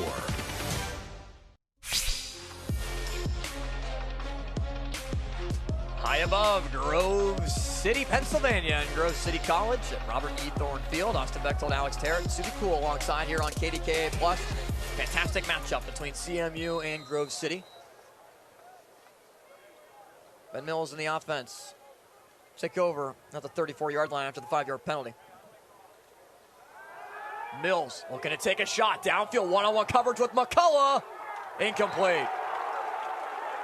Broken up nicely by Dominic Danino. We talked a little bit earlier about how Danino played some wide receiver earlier on this season. A sophomore 5'9" corner. Ends up making a good play on the football. And McCullough's going to run a little double move here. And Ben Mills gives it a little pump fake, trying to see if he can get him open. And that's just a great ball, but also an even better play by Danino, who, like you said, just has that knack for the football as being a former receiver. I think it helps him just being able to track the football, know the tendencies of wide receivers and the routes that they might run. Second down for Mills. He gives to Vasiliadis running far side. Vasiliadis tries to cut it back, but he's going nowhere. He's knocked down by Bryce Spolnick. Good wrap-up tackle after a gain of a yard. And Spolnick's been a guy that's been very influential towards the end of that second quarter and then now in the beginning of this third quarter. And he's just doing a great job of keeping his tackle. As soon as he makes contact with the ball carrier, he's not letting go.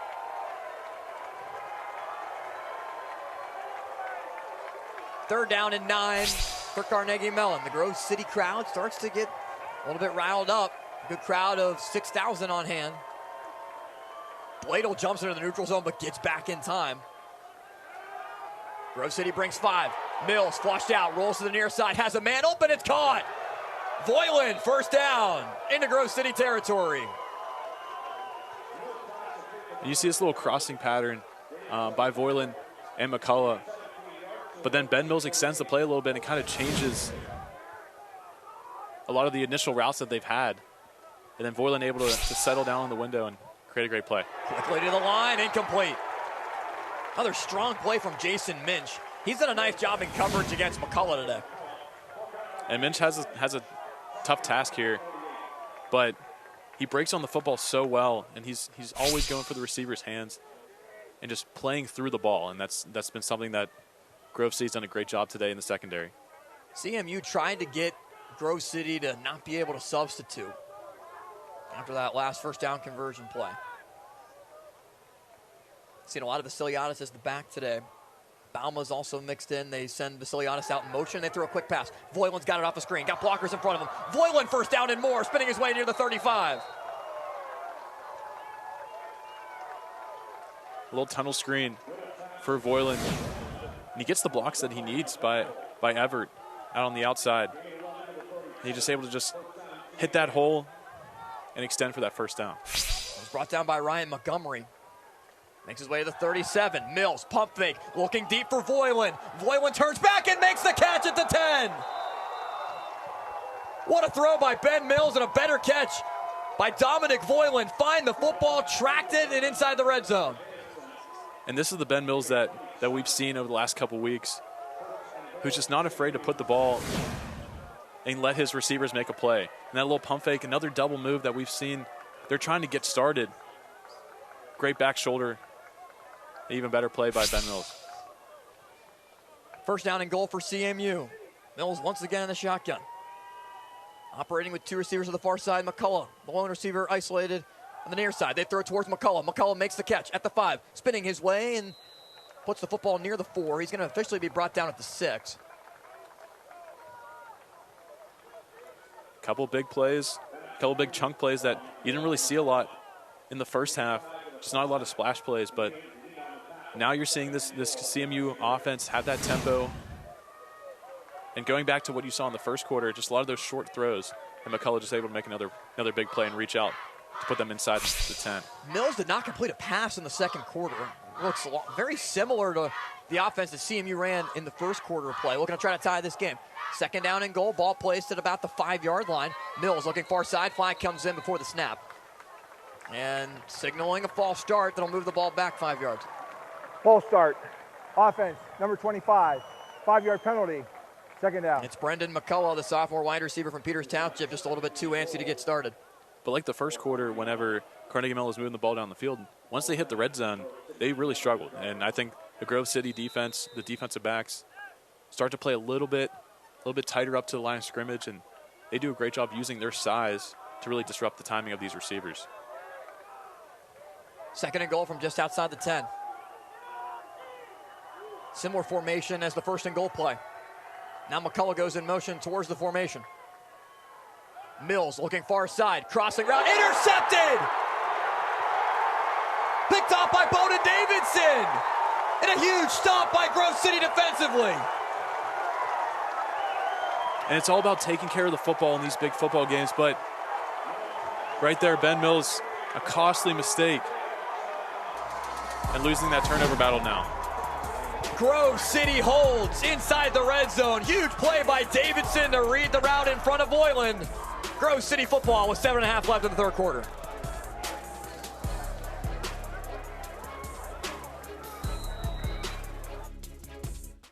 It's Potomac Furniture's 75th anniversary sale. Celebrate our birthday with 40, 50, and 60% savings. Stop in today, Route 19 in McMurray, or visit PotomacFurniture.com.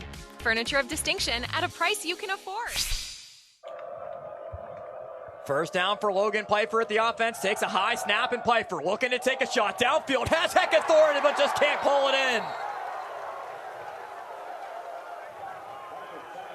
And there's Logan Young again from Moon High School to make the play. Heckathorn had a lot of room to run there. And a great throw by Piper, but Logan Young, as a defensive back and as a defensive player, you really have to not give up on the football. And right there, the great example of not giving up, and Heckathorn not able to corral it. Second down and 10 for Piper, ball at the far side hash.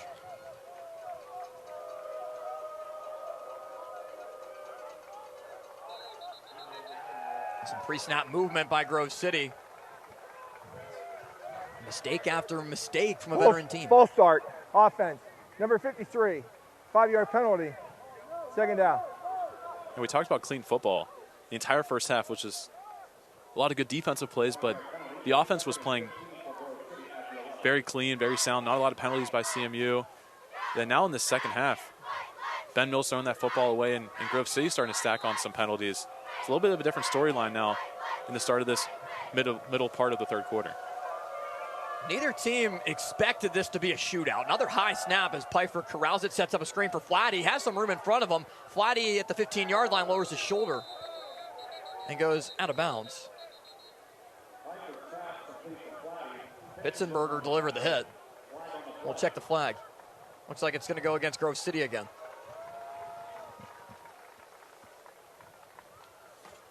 And Brady Brungard is starting to get a little concerning if you're Grove Legal City with these high formation. snaps. Offense, number 60.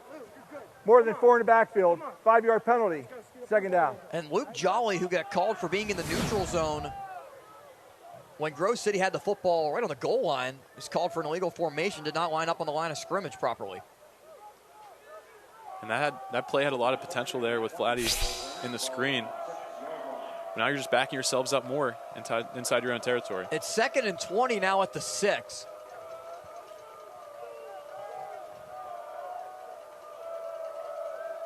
Grove City, after the Davidson interception, has not done anything yet, and Pfeiffer is not going to get anything here.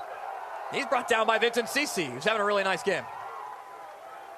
Yeah, and Cece at the defensive end spot, he's been very disruptive. And we talk about the Corey brothers all the time and how active they are, but Cece doesn't get a lot of those recognition because he's won that first line of attack. And he sees Pfeiffer, wraps him around the legs, doesn't let him go anywhere. It was actually Evan Roper who was celebrating with Cece. Roper's the one that sprung through the hole there. 8 tackles for loss coming into today. That's another one. It backs Grove City up another yard. It's 3rd and 21, and if you're Grove City, just get some yards to try not to punt out of your own end zone. Have some room to breathe. Another high snap. Pfeiffer with time. He's going to take a shot deep downfield. Double coverage for Gray. A bump and a flag. 3rd and 21. Grove City dials up a shot trying to get a penalty. And that's the case, but there might be an offsetting call here as there's a flag in the backfield thrown in the end zone. So if there wasn't a pass interference call, could there have potentially been a holding in the end zone for a safety? We'll see if maybe that flag in the secondary is picked up. And CMU is very used to the safety calls, especially on the last 2 weeks.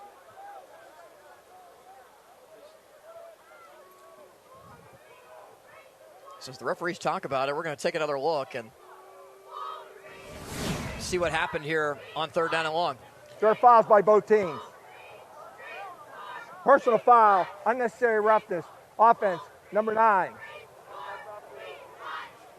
Pass interference, defense, number 31. Those fouls offset, replay, 3rd down. So an offensive personal foul called on Nico Flatty. And also pass interference called against Jackson LaJoy. Those penalties will offset. So we'll replay 3rd down and 21. And we'll see if Grove City elects to maybe try to do the same thing again and take advantage. CMU is deploying 2 high safeties, though, with Pitzenberger and Franz both standing at about the 18-yard line. Line to gain is the 26.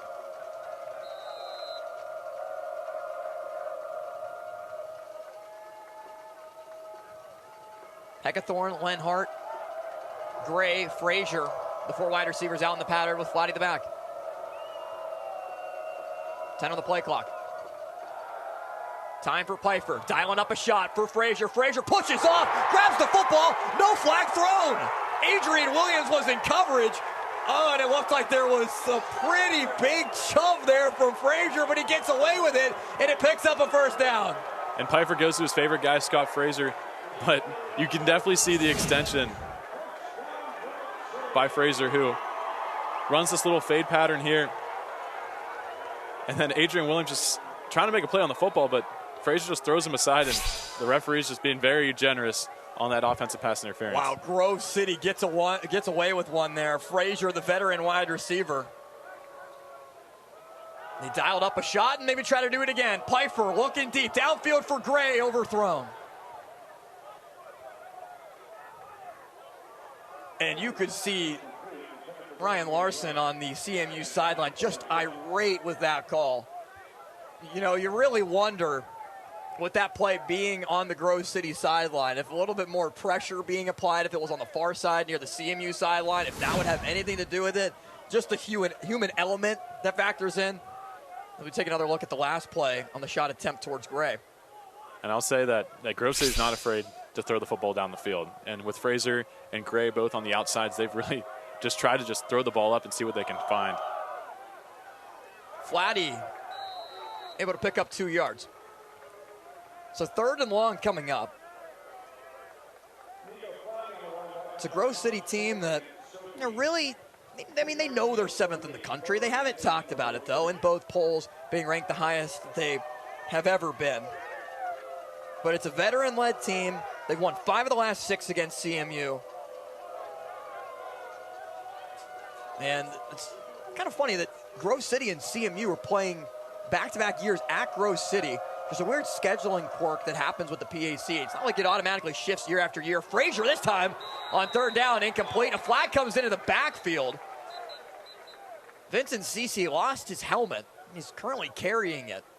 Wonder if it got ripped off, as Frazier was double covered on the near side. And Frazier's still not shy of using those hands as soon as the ball comes his way. And he's got to be very careful, but he's seeing that the officials are letting him play through. And here's the call. Personal foul, hands at face, offense, number 61. That penalty's declined, 4th down. Hands to the face on Dylan Number 42 Lane. can stay in the CMU game. elects to decline it. And it brings up 4th down, punting unit on for Grove City. You see the high pass for Frazier, as been a lot of attention drawn over there to him. Carnegie Mellon trying to prevent another big play. Barabay on the punt. We saw the 5-yard penalty that backed up CMU to start the last drive, with Boylan standing now at his own 25. 4:41 remains in the 3rd quarter. Grove City up a touchdown.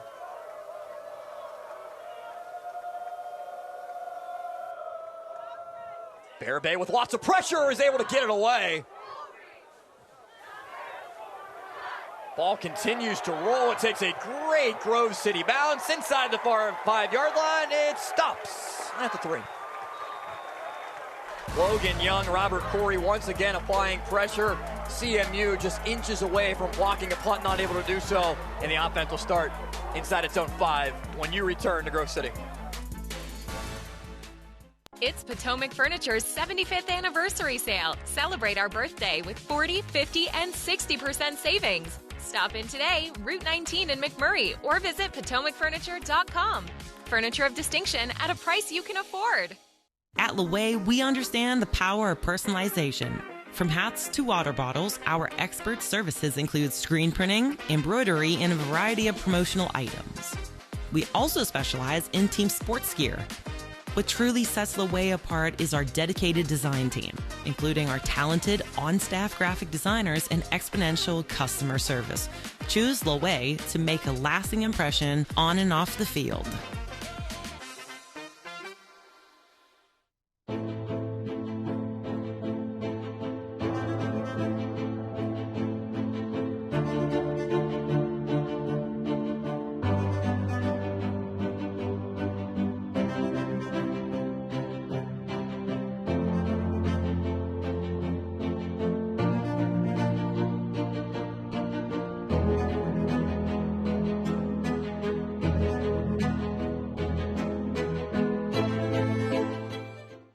This Friday, the Steelers High School Showcase Game of the Week, presented by Giant Eagle, Pittsburgh Post-Gazette, and Spread Group, features the North Catholic Trojans taking on the Avonworth Antelopes. Friday night at 7 on KDKA+. Here we go.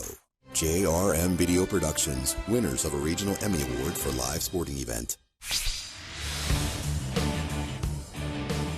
Ben Mills and CMU takes over at the 3-yard line, as Mills goes under center in an I formation. Balma's the back, standing on the Grove City logo. Balma gets it, Bladel knocks him down in the backfield for a safety on the first play of the drive. Ben Bladel makes his first huge play. The ball came out, It's ruled a touchdown. Oh, what a huge play made by Bladel, the reigning defensive player of the year in the conference. And Bladel was just shot out of a cannon. Rolling on the field is a fumble by Carnegie Mellon. Recovered in the end zone for a touchdown, Grove City. And Bladel just shot out of a cannon and is able to meet in the backfield. And you're going to see him. Bladel just does exactly what you're taught on the backside as a defender.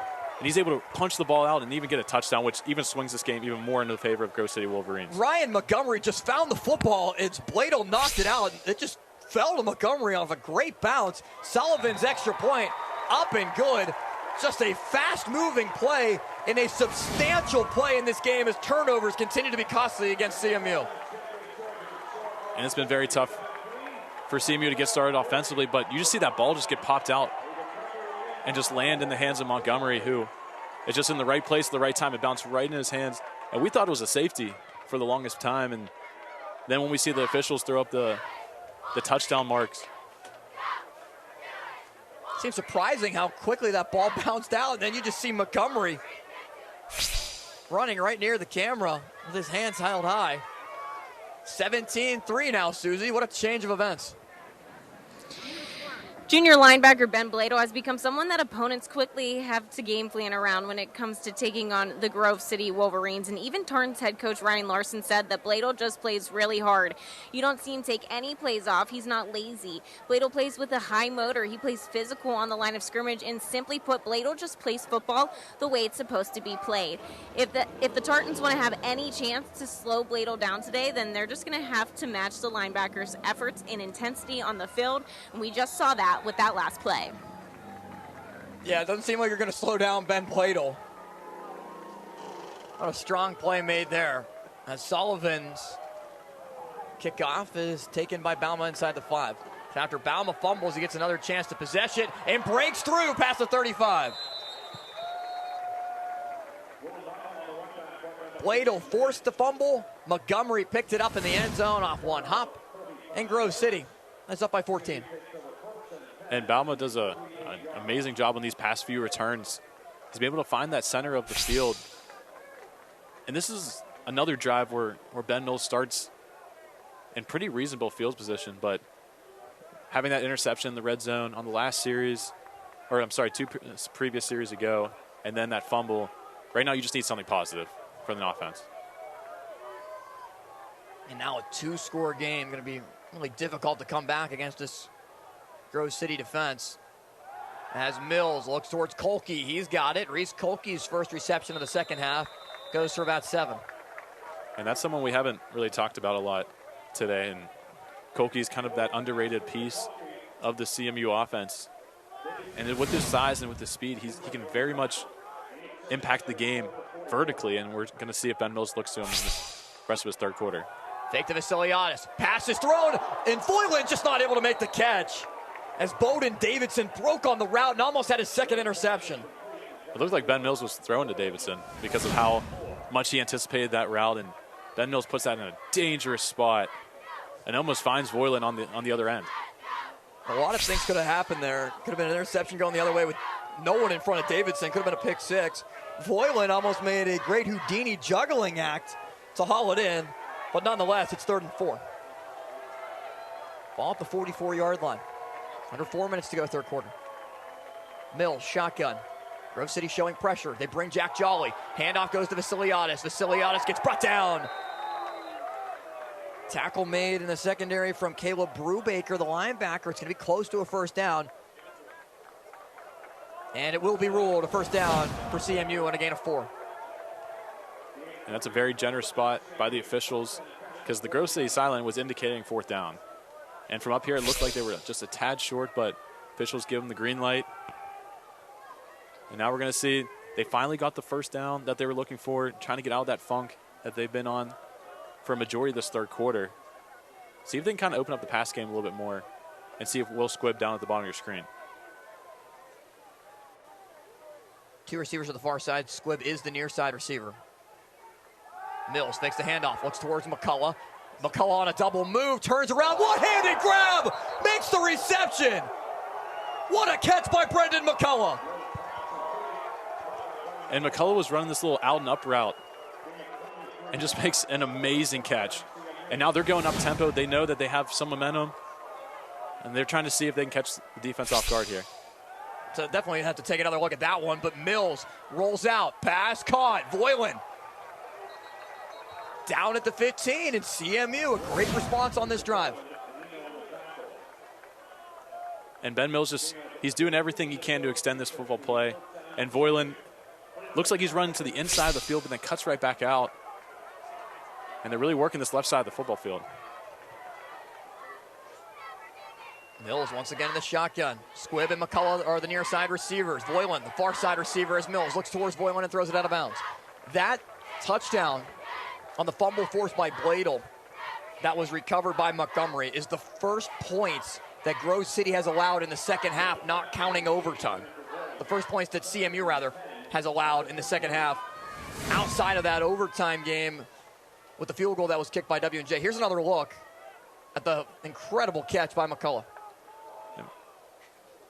Just a beautiful, beautiful throw by Ben Mills, who's giving McCullough the only opportunity to make that football play.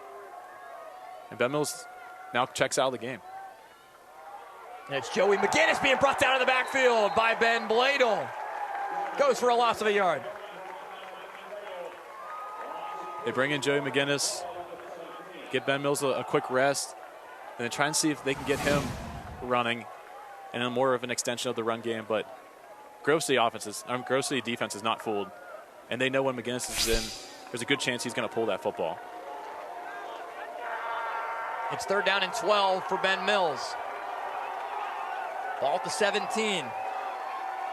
Trailing by 2 touchdowns. McCullough in motion towards the near side.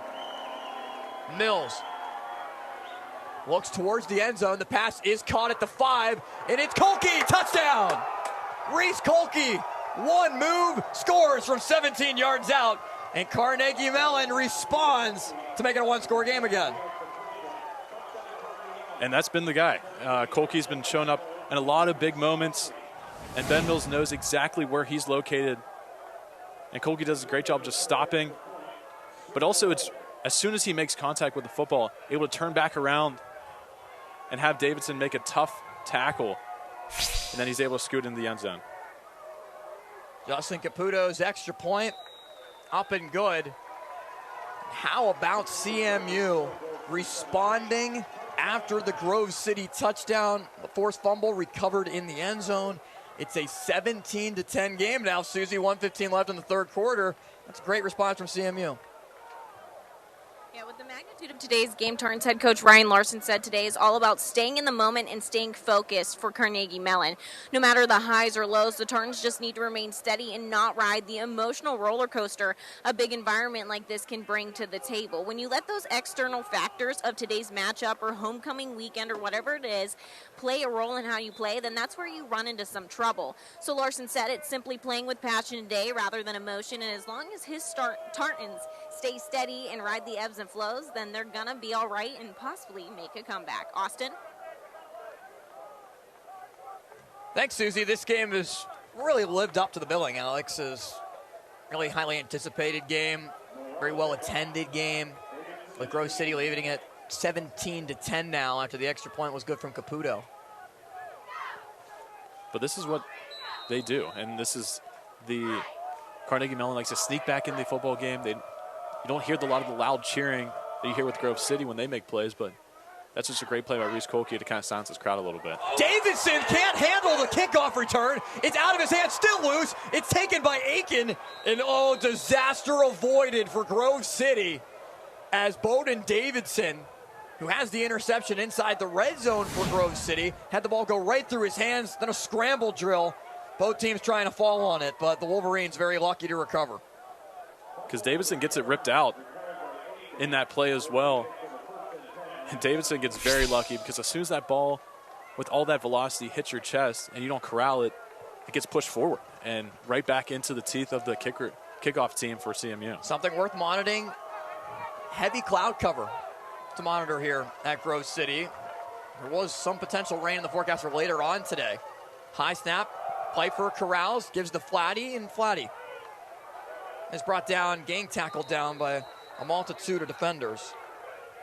Ethan Ming from his cornerback position was in there for just a short pickup of 3. And Flatty he bounces off the defender as soon as he gets corralled down and is able to keep his feet moving. But then you just see 4 or 5 Carnegie Mellon defenders immediately flock to the football and make sure Flatty stays down. 30 seconds left in the third quarter. Brady Brungard's snaps, the senior from Springfield High School. Been a little bit high, something worth monitoring. Piper is a tall quarterback at 6'2". That one's a good snap. Piper under pressure throws, incomplete for Frazier. Good coverage from Williams. Sets up 3rd and long. And Williams has really showed up today, and he's had a very hard job today with Frazier. But Frazier, who averages 142 yards a game, definitely doesn't have anything near that. And he's all about the big play potential. And right now, if you can limit that big play potential from their top target, you're really doing your job. And it's a big play here on 3rd down and 8 from the 19-yard line. 3 receivers line up to the far side. Grove City likes to isolate Frazier on the near side of the formation when moving from right to left, with Flatty remaining the back. CMU brings 5.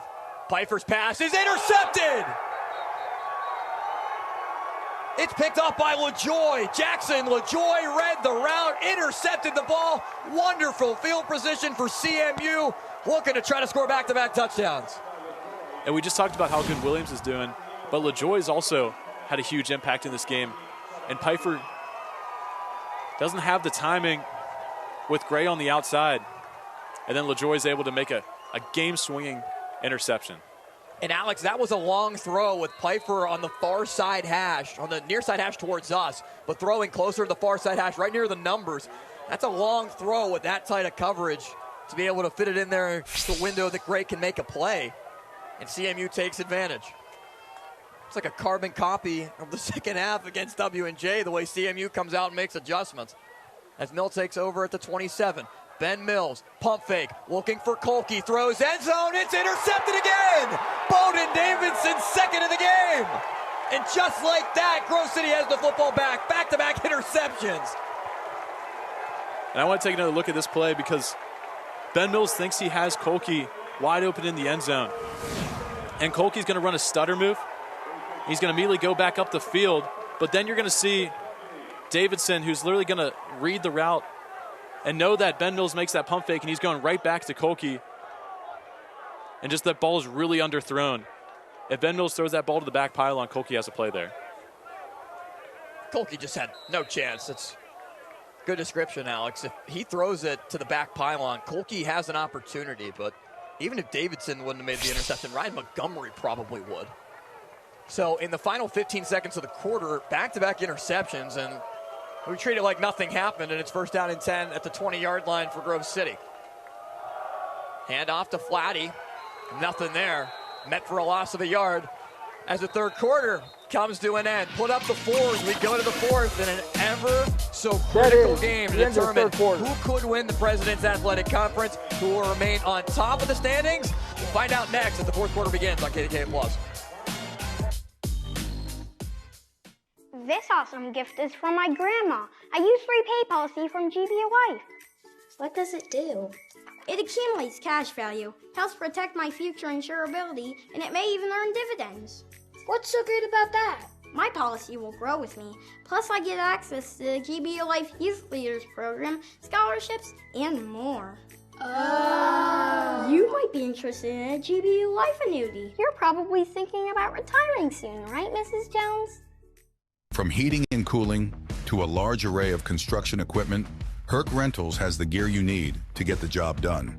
Herc Rentals is already a staple in several communities across the United States and Canada and have been serving our customers' needs since 1965, with a catalog of equipment that spans the spectrum of almost every kind of solution you can think of. To learn more about Herc Rentals, visit hercrentals.com or call us at 1-888-777-2700. This Friday, the Steelers High School Showcase Game of the Week, presented by Giant Eagle, Pittsburgh Post-Gazette, and Spread Group, features the North Catholic Trojans taking on the Avonworth Antelopes. Friday night at 7 on KDKA+. Here we go.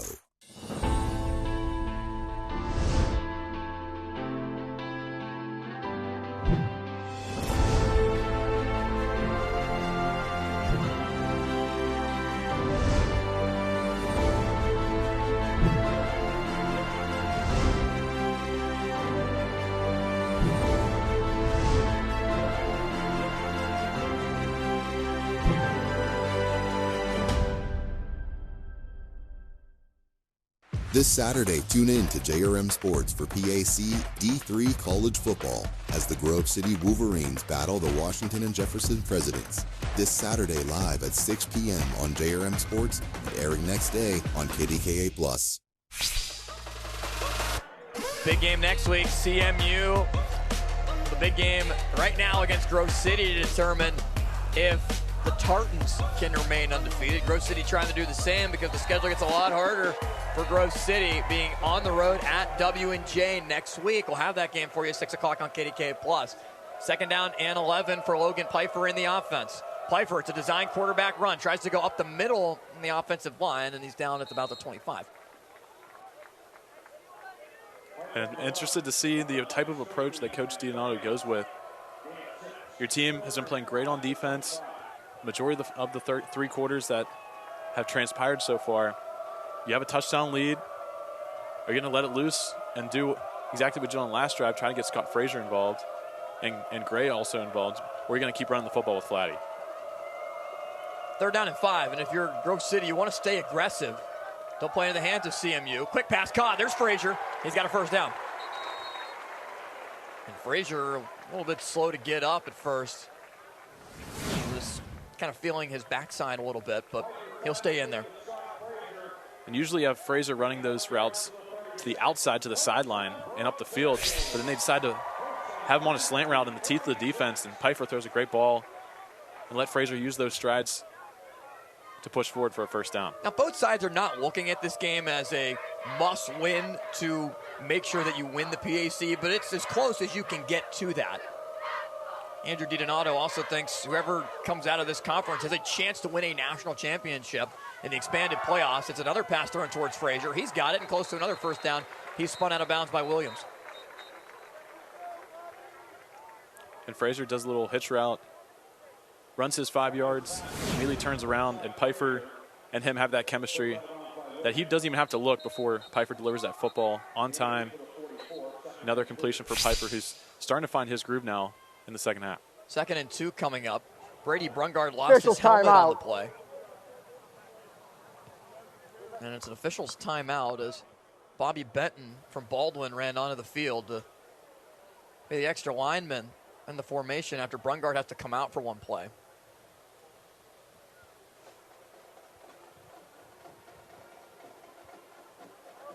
And still discussions here from the officials. They're looking at the far side chains. Just trying to make sure that everything's accurate on the far side of the field, the CMU sideline. Thumbs up all around, and we're ready for play.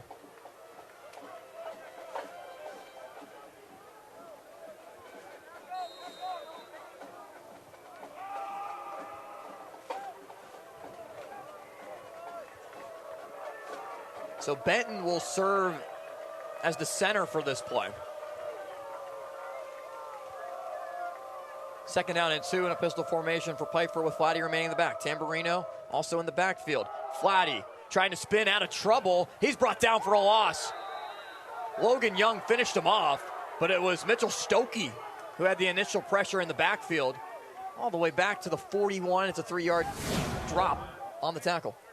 And you just see the entire defense pinch inside. And Flatty does a good job of trying to extend the play. But then Logan Young able to make sure that he's not able to keep those legs turning. Sets up a 3rd medium. You saw another high snap there that Pfeiffer had to corral one-handed. Did his own little Michael Jordan pose with the right hand, trying to hold that one in. It's 3rd and 5. Needing the 46. Pfeiffer, quick pass, incomplete. Trying to connect with Frazier. And Grove City with Stokey applying pressure is off the punt. They do a little high-low action, trying to get Scott Frazier on the little dig route. But still a little high of a throw for Pfeiffer, who's kind of been up and down this game.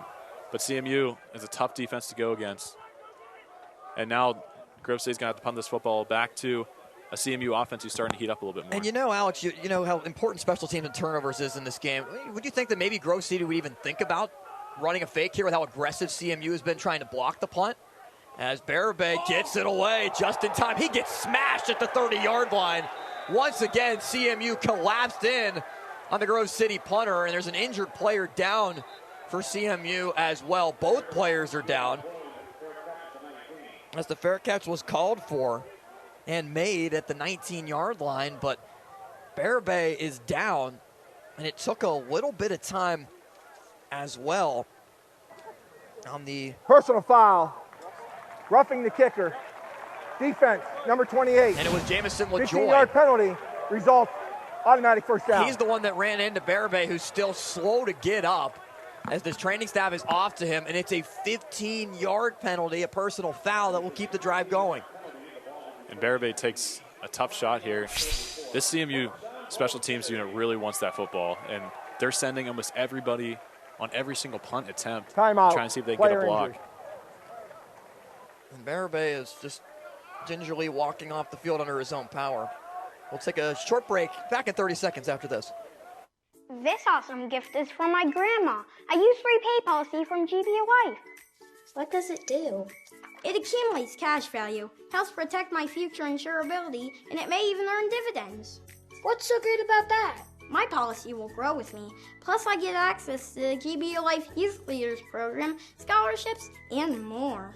Oh. You might be interested in a GB Life annuity. You're probably thinking about retiring soon, right, Mrs. Jones? Penalty moves the ball all the way up to the 44-yard line on the CMU side of the field, and a good run from Flatty, who makes it to the 42. It ends up going for about 2.5. Stokey puts his hands up late as there was a late hit applied. No penalty, though, as the officials are letting them play this one out. There is an injured CMU defender at the 46. Official timeout, player injury. Luke Jolly pushes the pile forward. Able to get a little bit of an extra push there for Flatty. And there's the shove. Stokey on Tamburino, then just puts his hands up. That's one way to just immediately get caught, though, right? You know, you're trying to do a little bit of persuasion at the end, but sometimes you kind of give it away. In that case, that's what you see there. And Caleb Brops is down for CMU and being attended to by the training staff after the 2-yard gain.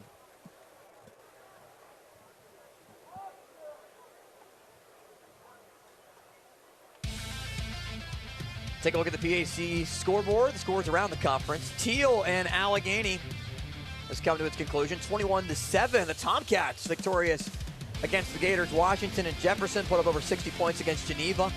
Westminster and Bethany set to kick off pretty shortly in case Western will host the night game in the conference tonight, as starting to get Caleb Frost back off to his feet. And Props was able to walk off under his own power right next to the trainers. And a good round of applause here at Grove City as Pfeiffer in the offense faces 2nd down and 8. And you wonder, Alex, could another touchdown for Grove City potentially staple this one? Maybe not as a victory, but definitely a 2-score game with 12 or so minutes left. You think maybe they score with 10 to go. It definitely gives Grove City a significant upper hand. And with how hard points have come by today, I think you're right about that. Flatty remains the back in the pistol formation. Tamburino also in there as a fullback. But gives to Flatty. And Flatty spins off a tackle. It's brought down by Jacob Franz. And on 2nd down, Flatty's able to get about 4 yards. And the way that Flatty is able to spin off tacklers and not really absorb those hard hits as much, and instead be able to transfer that energy into him circling back, but then sometimes it leads you susceptible to another player hitting you in the back. Here's 3rd down and 5. Keep an eye on Scott Frazier at the bottom of your screen. Frazier in one-on-one coverage with Jackson LaJoy. There's no safety help over the top. The lone safety, Pitzenberger, is shifted to the far side. There's Frazier as the safety drops back. Pfeiffer on a crossing route, completes to Sullivan. And a 1st down, up to the 32-yard line. And the kicker comes up clutch on that 3rd down. Pfeiffer finds him immediately, coming across the middle of the field. Adrian Williams tries to play through his hands, but Sullivan has a death grip on that football, making sure that doesn't come out. Susie, what do you have on the latest injury in the game that could affect this one in the matchup? Grove City punter Ben Berube, we saw him get taken out a couple of plays ago. He seems to be fine. He was just rubbing out that left calf. It seems to be a cramposaurus. We will see him back in the game here shortly. And I'm trying to get an update over here on the Carnegie Mellon sideline as well. Austin? Well, that's good news for Grove City there, Susie. Thank you, as the carry goes for a pickup of about 4 yards for Flatty. I was trying to ride Flatty in this second half and also burn some clock. And you're seeing a pattern of Grove City going to Flatty on 1st and 2nd down, and then just holding and hoping that Pfeiffer can make that 3rd down conversion, which he's done a great job of. 3 receivers to the near side of the formation, and once again it's Frazier isolated to the far side. Pfeiffer, quick pass, it's caught. Heckathorn on the reception and falls forward for another 1st down. He's inside the 20-yard line. Heckathorn's done a great job of the targets that he's gotten. Has a touchdown already, but you kind of see that he's working the same amount of field each time. It's that little five-yard route, turnaround, see that soft spot in the defense, and Pfeiffer knows exactly where he's supposed to be and has used that arm strength to really power that ball in there. 1st and 10 at the 17. Under 10 minutes left in the game.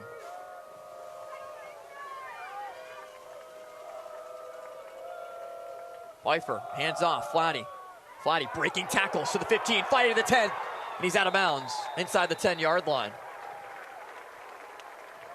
Strong run from Nico Flatty, senior from West A. And this part of the field, it really benefits those bigger body receivers now. Flatty's done a great job of setting you up inside your 10, inside the 10.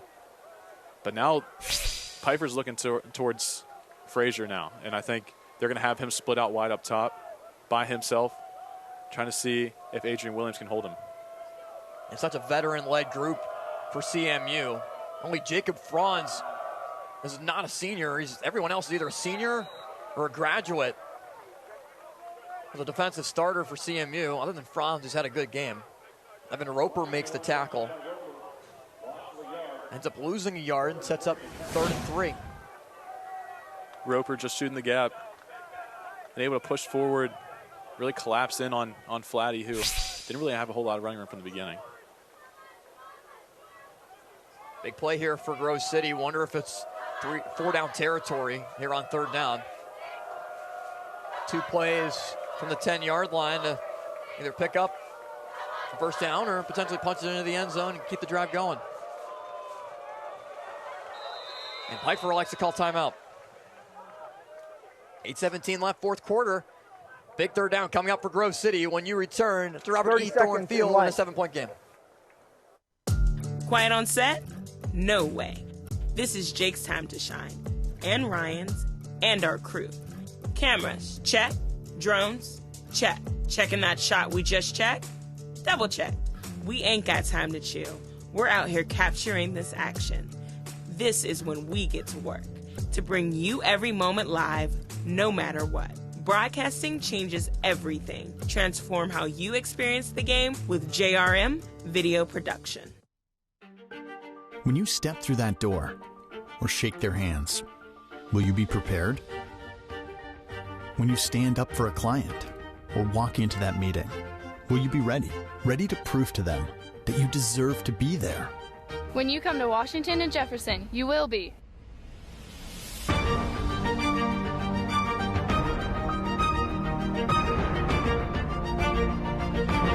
Washington and Jefferson College. Are you ready? it's more than a piano. It's music lessons, birthday parties, and countless family memories, now safely tucked away, awaiting Nana's new home. It's more than a piano, and we're more than a truck. This Friday, the Steelers High School Showcase Game of the Week, presented by Giant Eagle, Pittsburgh Post-Gazette, and Spread Group, features the North Catholic Trojans taking on the Avonworth Antelopes. Friday night at 7 on KDKA+. Here we go.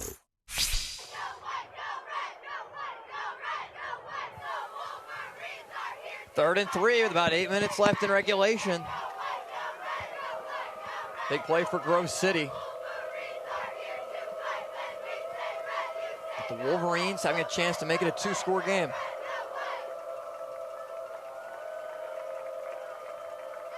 Pfeiffer fakes the flatty, throws on a crossing route, incomplete. Trying to connect with Sullivan. Now does Grove City elect to kick the field goal, go up 2 scores? It looks like that'll be the case. And that's just the right decision here, trying to attempt the field goal here. But also, I mean, you know how dangerous CMU can be on field goals, and against WJ, they had a lot of blocked kicks. And right now, the important part is just not get this blocked. It's a really short field goal, so you're not going to see Sullivan have a more direct line to the was the best team on special teams last year in the country. Really good again this year. This is a 27-yarder for Daniel Sullivan from the right side hash. Good snap, good hold. Sullivan's kick is up.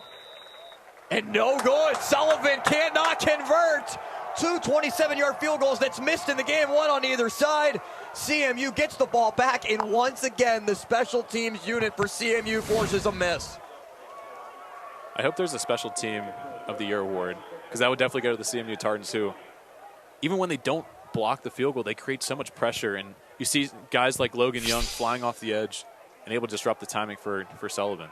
And there wasn't anything wrong with the process there. Sullivan just missed it. And you wonder if the wider hashes have anything to do with that. But regardless, Grove City, W&J, next Saturday, 6 o'clock. Catch it on JRM Sports YouTube page. Also, the next day on KDKA+. D3 College Football here in the President's Athletic Conference. First down at the 20-yard line for Mills. With time, pass is caught by Kolke. Along the sideline, ends up staying inbounds. The clock running to the 27. And Austin, you just talked about Grove City potentially going up 2 scores here. But this is what the CMU team does. They kind of linger around. They know exactly what they need to do to win. And sometimes they get helped out with missed field goals like that. And now they're in the driver's seat trying to see if they can tie this game up. Second down and 2. They send Vasiliadis in motion, swing it out to him. Vasiliadis picks up the first down, lowers his shoulder right into Danino. And another good gain up near the 35. Trying to get more of the running game involved and the running backs involved. And Vasiliadis definitely is someone that they look to, especially in these crucial moments. But also, I like to see McCullough get a couple more catches here. Right now, Kolke's kind of dominating the targets there. Here's Mills, rolls out to the near side. The pass is to McCullough. He's got it. Breaks off one tackle. But McCullough breaks another tackle past the 45 to the 46. Another first down. And you saw on the shot there before the replay, starting to become a concerned crowd here at Grove City. And, I mean, you see how well CMU can move the ball up the field, and you saw it in the first quarter. And they kind of dipped down a lot in the second and third. But this Grove City crowd knows that how big this game is and how good this Carnegie Mellon team is. Mills, pump fake, looking deep, downfield shot, it's caught, Boyland! Makes the reception on a dive, he holds on inside the 30. And Boyland, what a play here. And we like to talk about the catch all the time, but Ben Mills has had this route a bunch of times today and hasn't really been able to connect. But Boyland doing everything he can to make sure that ball's not overthrown. Ball at the 28-yard line for Mills. Shotgun formation once again. Bladel showing pressure. He rushes, as well as McCullough on the reception on a quick screen. Maybe for a yard, and the ball came out at the end of it, but being ruled that McCullough was down. Montgomery forced it.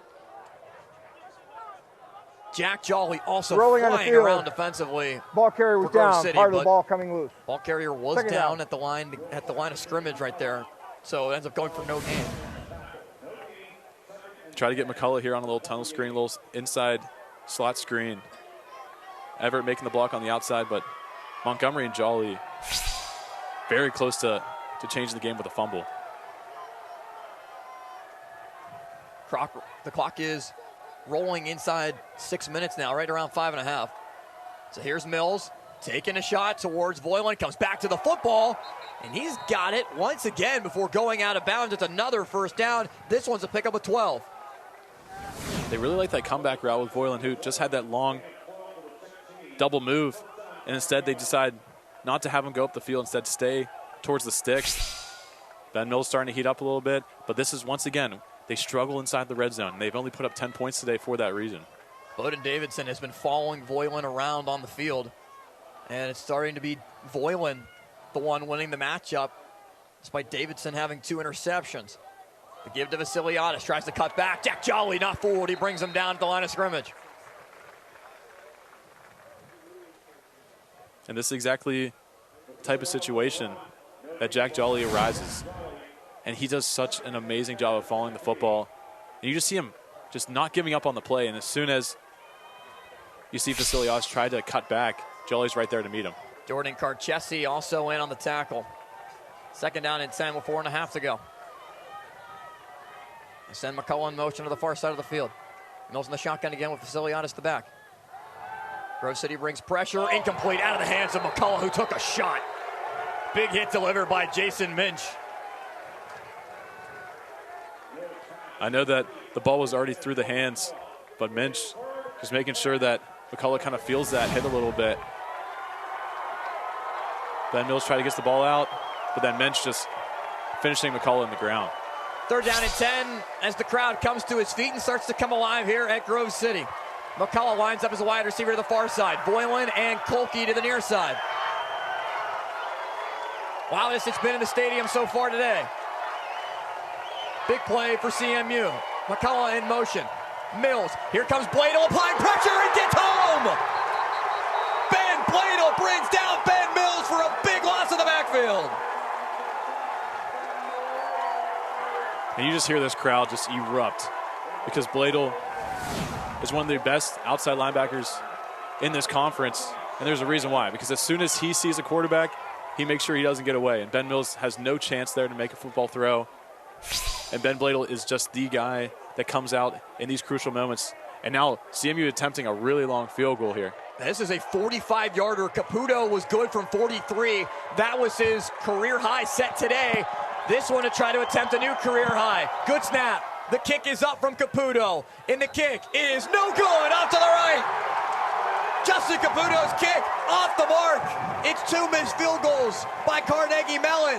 And Grove City holds on 17-10 with 3.5 to go.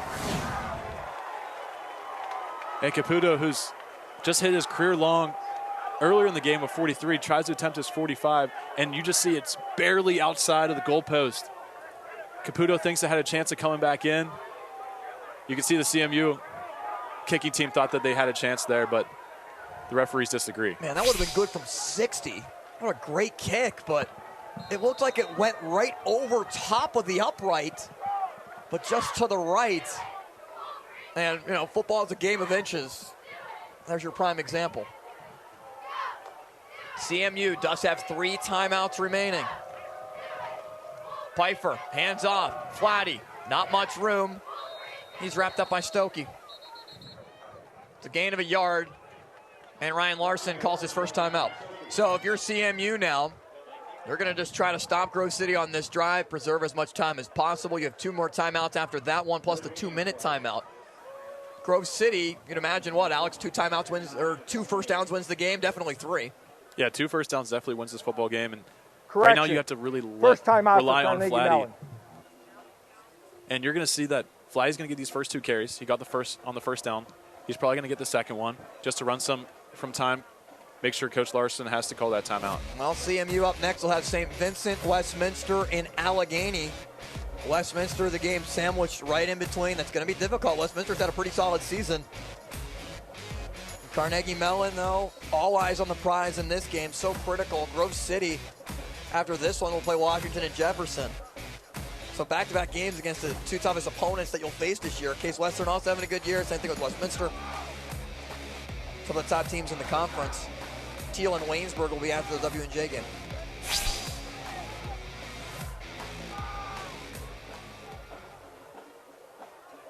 But Alex, if you're Grove City and you have a veteran in Logan Pfeiffer, do you allow him on third down if it gets to that to try to win this game on a couple pass attempts? But also you like how your defense is playing, and I would bet on your defense to hold the Carnegie Mellon offense, who needs a touchdown with not a lot of time left. Especially trying to flip the field with field position as Flatty gets brought down near the 30. He doesn't make it there, just at the 29. Multitude of defenders were in there. Lucas Hazard at nose tackle, one of the men to meet him. And Flatty is down on the field. Timeout. Carnegie Mellon. They're second. CMU calls timeout. 30 seconds Flatty is delay. currently just stretching out his left leg with his hands on his cleat.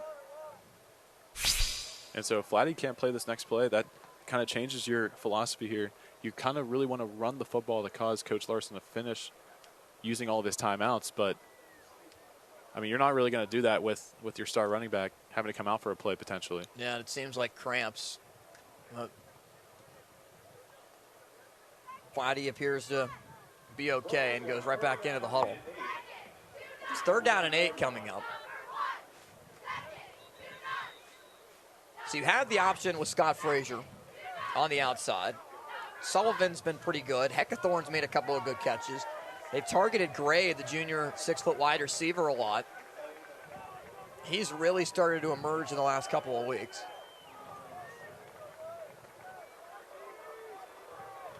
And Grove City, Ian DeMary has not been able to play. He was out last week's game. So they bring in 24 Chase Rankin, the sophomore running back, for 3rd down and 8. Rankin in the backfield with Pfeiffer. 3 receivers far side. It's Sullivan lined up to the near side. CMU shows pressure and brings 4. Pfeiffer gets away from the initial rush, throws it up for grabs, and it's out of bounds, incomplete. Frazier was the closest man there. Williams trying to break on the ball to grab an interception. But Grove City goes 3 and out, and also on that play, throws an incompletion, which stops the clock, and CMU can keep his timeout. CMU gets a timeout. They get 3 minutes. And they're still going to have pretty decent field position because we looked at the troubles that Grove City's had punting the ball, especially the beating that Grove City has taken on the punt team. So Dan Barabay, he's out there for the punt. The rush has gotten there quickly. Barabay this time with great protection gets off the kick, but it's not a good one. Bounces at the 45 and takes a really good Grove City hop inside the 30-yard line, and it will roll all the way down near the 25. Voiland let it go. CMU takes over, and the most critical drive of the game for all the marbles begins. With 1 timeout, the 2-minute timeout, 3:05 left on the clock for Ben Mills, the quarterback who has the most touchdown passes in CMU history. Also up there at the top in completions and attempts. He has the ball in his hands, looking to try to tie the game and send this thing to overtime. And I think that CMU is going to go back to what they had success with those little short routes to McCullough, to Squibb, just really trying to push the ball down the field and methodically move it up, and this time hopefully trying to convert in the red zone. Mills lines up in the shotgun. 2 receivers far side, a tight end to the near side as well with Will Squibb. 1 tight end on the far side of the formation as well. Mills with time, steps up, escapes, delivers. Squibb, pass caught behind the line. There is a flag in the backfield as Ben Bladel is being held. His right pad is completely out from his jersey. Pretty good sign that Bladel was being held, and that appears to be the signal and will be the call.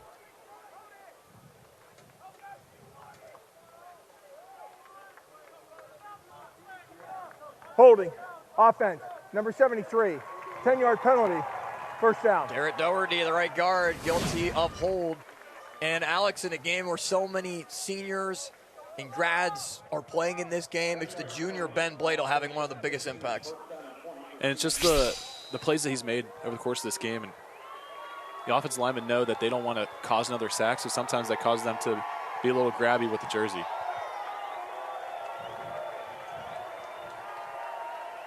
First down and 20 at the 16. They said Bauma in motion. Mills under pressure, delivers, pass caught, Squibb. He makes the catch at the 25. So he gets back to the original line of scrimmage and picks up 10 yards. 2nd and 10 upcoming. Clock continues to roll. That's a great route there by Squibb, who notices that they're trying to force him outside towards the numbers. And Squibb does a great job of almost falling into the kicking net. 2:15 left. Mills rolls out far side. Trying to set up a double move towards Squibb, but Mills just delivers out of bounds, incomplete. Just got rid of the football, and closest man there was Squibb. It's 3rd and 11. CMU only has 1 timeout, so they might not really have an opportunity if they're not able to convert here. It's 2-down territory. Coach Larson knows that he has the 2-minute timeout in his back pocket. They could work the middle of the field here with the 2-minute timeout approaching. So the lineup with Kolke as the near side receiver. Also, Everett, the tight end, on the near side of the formation. 2 receivers on the far side with Mills in the shotgun. 3rd down and 11. Grove City brings 5. They pick it up. Mills deep downfield, coming back to the football. Bauma can't hold on.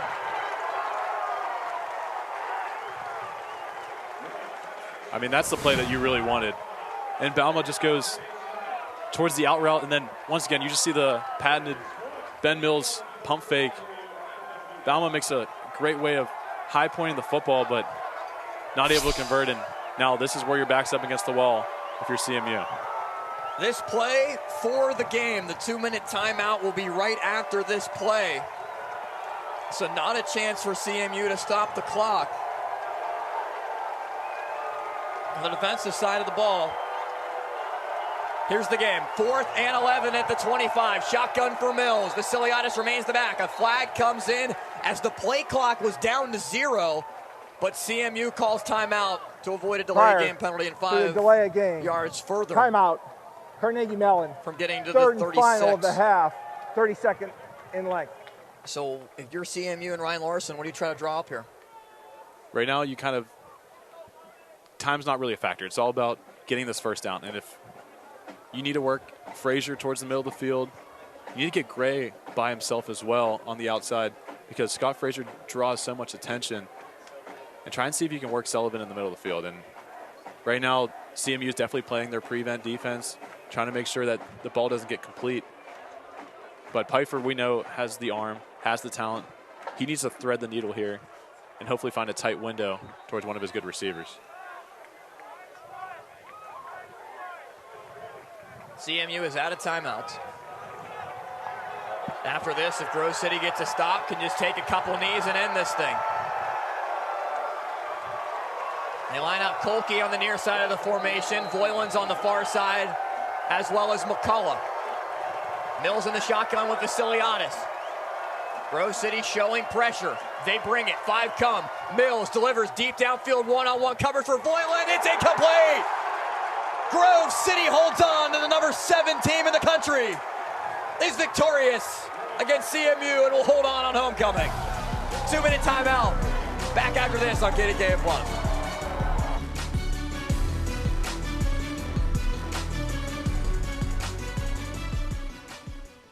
It's time to rediscover the original Voodoo Brewing Company pub in beautiful downtown Meadville. Enjoy world-renowned craft beer, delicious and unique cocktails made with our new lineup of VBC spirits and one-of-a-kind food items. Follow our Facebook and Instagram pages to stay updated on our series of live music. And if you're looking to take your celebration to the next level or host a private event, look no further than our production facility, only at Voodoo Brewing Company. As someone who disrupts plans for a living, I can't say enough about the importance of life insurance. Sometimes you can see the end zone right ahead of you, you can have a clear shot, then bam, it's Cam. A policy from GBU Life can let you focus more on getting out from under what life throws at you and worry less about protecting the life you are working hard to build. You can get a policy with GBU Life that is affordable to you now and build on it for the future with their guaranteed purchase option rider. Get started protecting the life you are building today at gbu.org. If you need insurance, you need an agency that's sharp. The Sharp Insurance Agency is an independent agency and distinguish themselves by providing face-to-face customer service and reviewing coverage to provide the best possible value for their clients. Hi, I'm Mike Sharp. Lean on my years of experience in the Pittsburgh area to find you the best insurance coverage, because when insurance companies compete, you win. The Sharp Insurance Agency. Contact us today to have your personal or business insurance professionally. 1:55 left to go, but it's just a formality. Grove City holds on 4th down against Carnegie Mellon. The Tartans come up short, and it's the Ben Bladel strip of Bauma in the end zone that led to the fumble recovery from Ryan Montgomery that gives Grove City the distinct advantage in this one as Pfeiffer takes a knee. And this can just be rolled out the rest of the way, and Grove City can lead victorious. And now we're looking ahead next week, and that matchup just comes even bigger because W&J versus Grove City. Grove City, who's going to hold their undefeated title here, and then CMU, who's already beaten W&J earlier in the season. W&J has a really good chance of springing themselves back into the conversation for #1 in the PAC. If W&J can beat Grove City at home, and Grove City is bound to move up in the standings from being the number 17, maybe even higher. I would imagine top 5 after a win as good as this. Again, CMU 14th in the country in the D3Football.com poll. Is ranked 10th as well in the AFCA poll. It really is just about a true top 10 matchup. It's a great win for Grove City. But if W&J wins that game, you're talking about a 3-way tie at the top of the PAC standings. And it's going to come down to tiebreakers, point differential, margin of victory. It's going to come down to a lot. And this one, we did not expect a high-scoring game. Defensive struggle, and it was the main defender, the PAC Defensive Player of the Year, Ben Bladel, that made the biggest play of the game. Grove City victorious, defending home turf, winning again against Carnegie Mellon at home. The CMU winning streak comes to an end at 12 games. CMU lost here at Grove City last year. History repeats itself as Grove City looks to try to win back-to-back PAC titles, on its way to doing so as both teams meet at the 50-yard line and congratulate each other on a hard-fought game. And this homecoming crowd gets exactly what they wanted. Not a whole lot of offensive stats, but it's been the Grove City defense that really came alive. And that's just been the unwritten story of today. We talked about Carnegie Mellon's defense, Grove City's offense, but the Grove City defense versus the CMU offense turned out to be the biggest difference maker today. Andrew DiDonato, a 2010 graduate of Grove City College, is now 6-1 all-time against Carnegie Mellon. Has been just terrific for Grove City.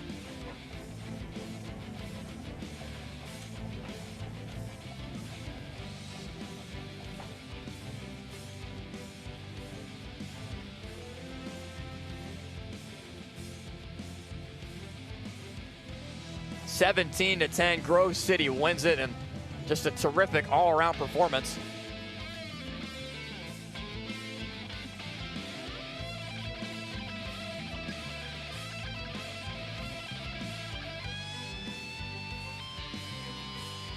So we're looking to try to find Ben Bladel. This is a 16-game winning streak now for the Wolverines. And the previous longest regular season win streak for the Wolverines was 15 games back in 1925-27. So you're setting records dating back 100 years. Terrific game for Grove City to be able to hold on, especially in the second half. A good performance from Pfeiffer, good performance from Flatty, who really controlled the ground game. And Ben Bladel, the junior from Moon High School, made a terrific play to force the fumble that Ryan Montgomery recovered in the end zone. And the play of the game for our player of the game. Also a terrific game for Bowden Davidson. Davidson with 2 interceptions on the game. He had 1 coming into today. And the players of the game are on the field standing by with Susie Cool. Thanks so much, Austin. We're here with our players of the game, Ben Bladel and Bowden Davidson. Let's start with you, Ben. You take down Mills in the backfield there in the final minutes of the game, and then Caputo misses his second field goal of the game as well. Where did this defense really buckle down in those final plays? Up front, I think. Up front, we just dominated all game. They couldn't run the ball at all. It all starts with vision. I mean, defeat two, get the ball, eliminating challenge, and I mean, in the secondary, they locked them down too. We just dominated all around, in my opinion. And Bowden, this crowd was loud from the beginning to end of this game. Where did this team really feed off of this energy today to get this homecoming win? Yeah, it was definitely the crowd. They're hyping us up, giving us all this energy, and just each other. That's really the sideline too, all our coaches, everyone around. We're all living in vision, and that's what keeps us going. Thanks so much, Bowden and Ben, our players of the game today here at Grove City College. Austin? Thank you, Susie. 17-10.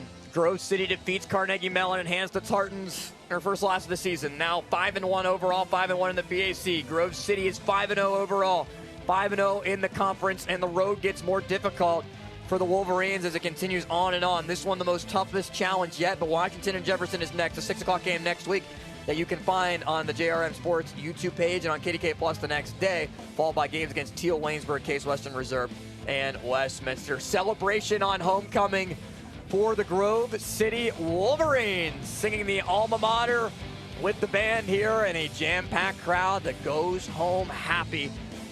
And a 7-point victory, thanks to Jake Maslichik and Ryan Milan, everyone inside our JRM production truck, as well as our great camera operators for Susie Cool and Alex Terrett. I'm Austin Bechtold saying so long from Grove City College in Grove City, Pennsylvania, Robert E. Thorne Field, where the victorious Wolverines remain undefeated and the defending PAC champions are halfway home to another title.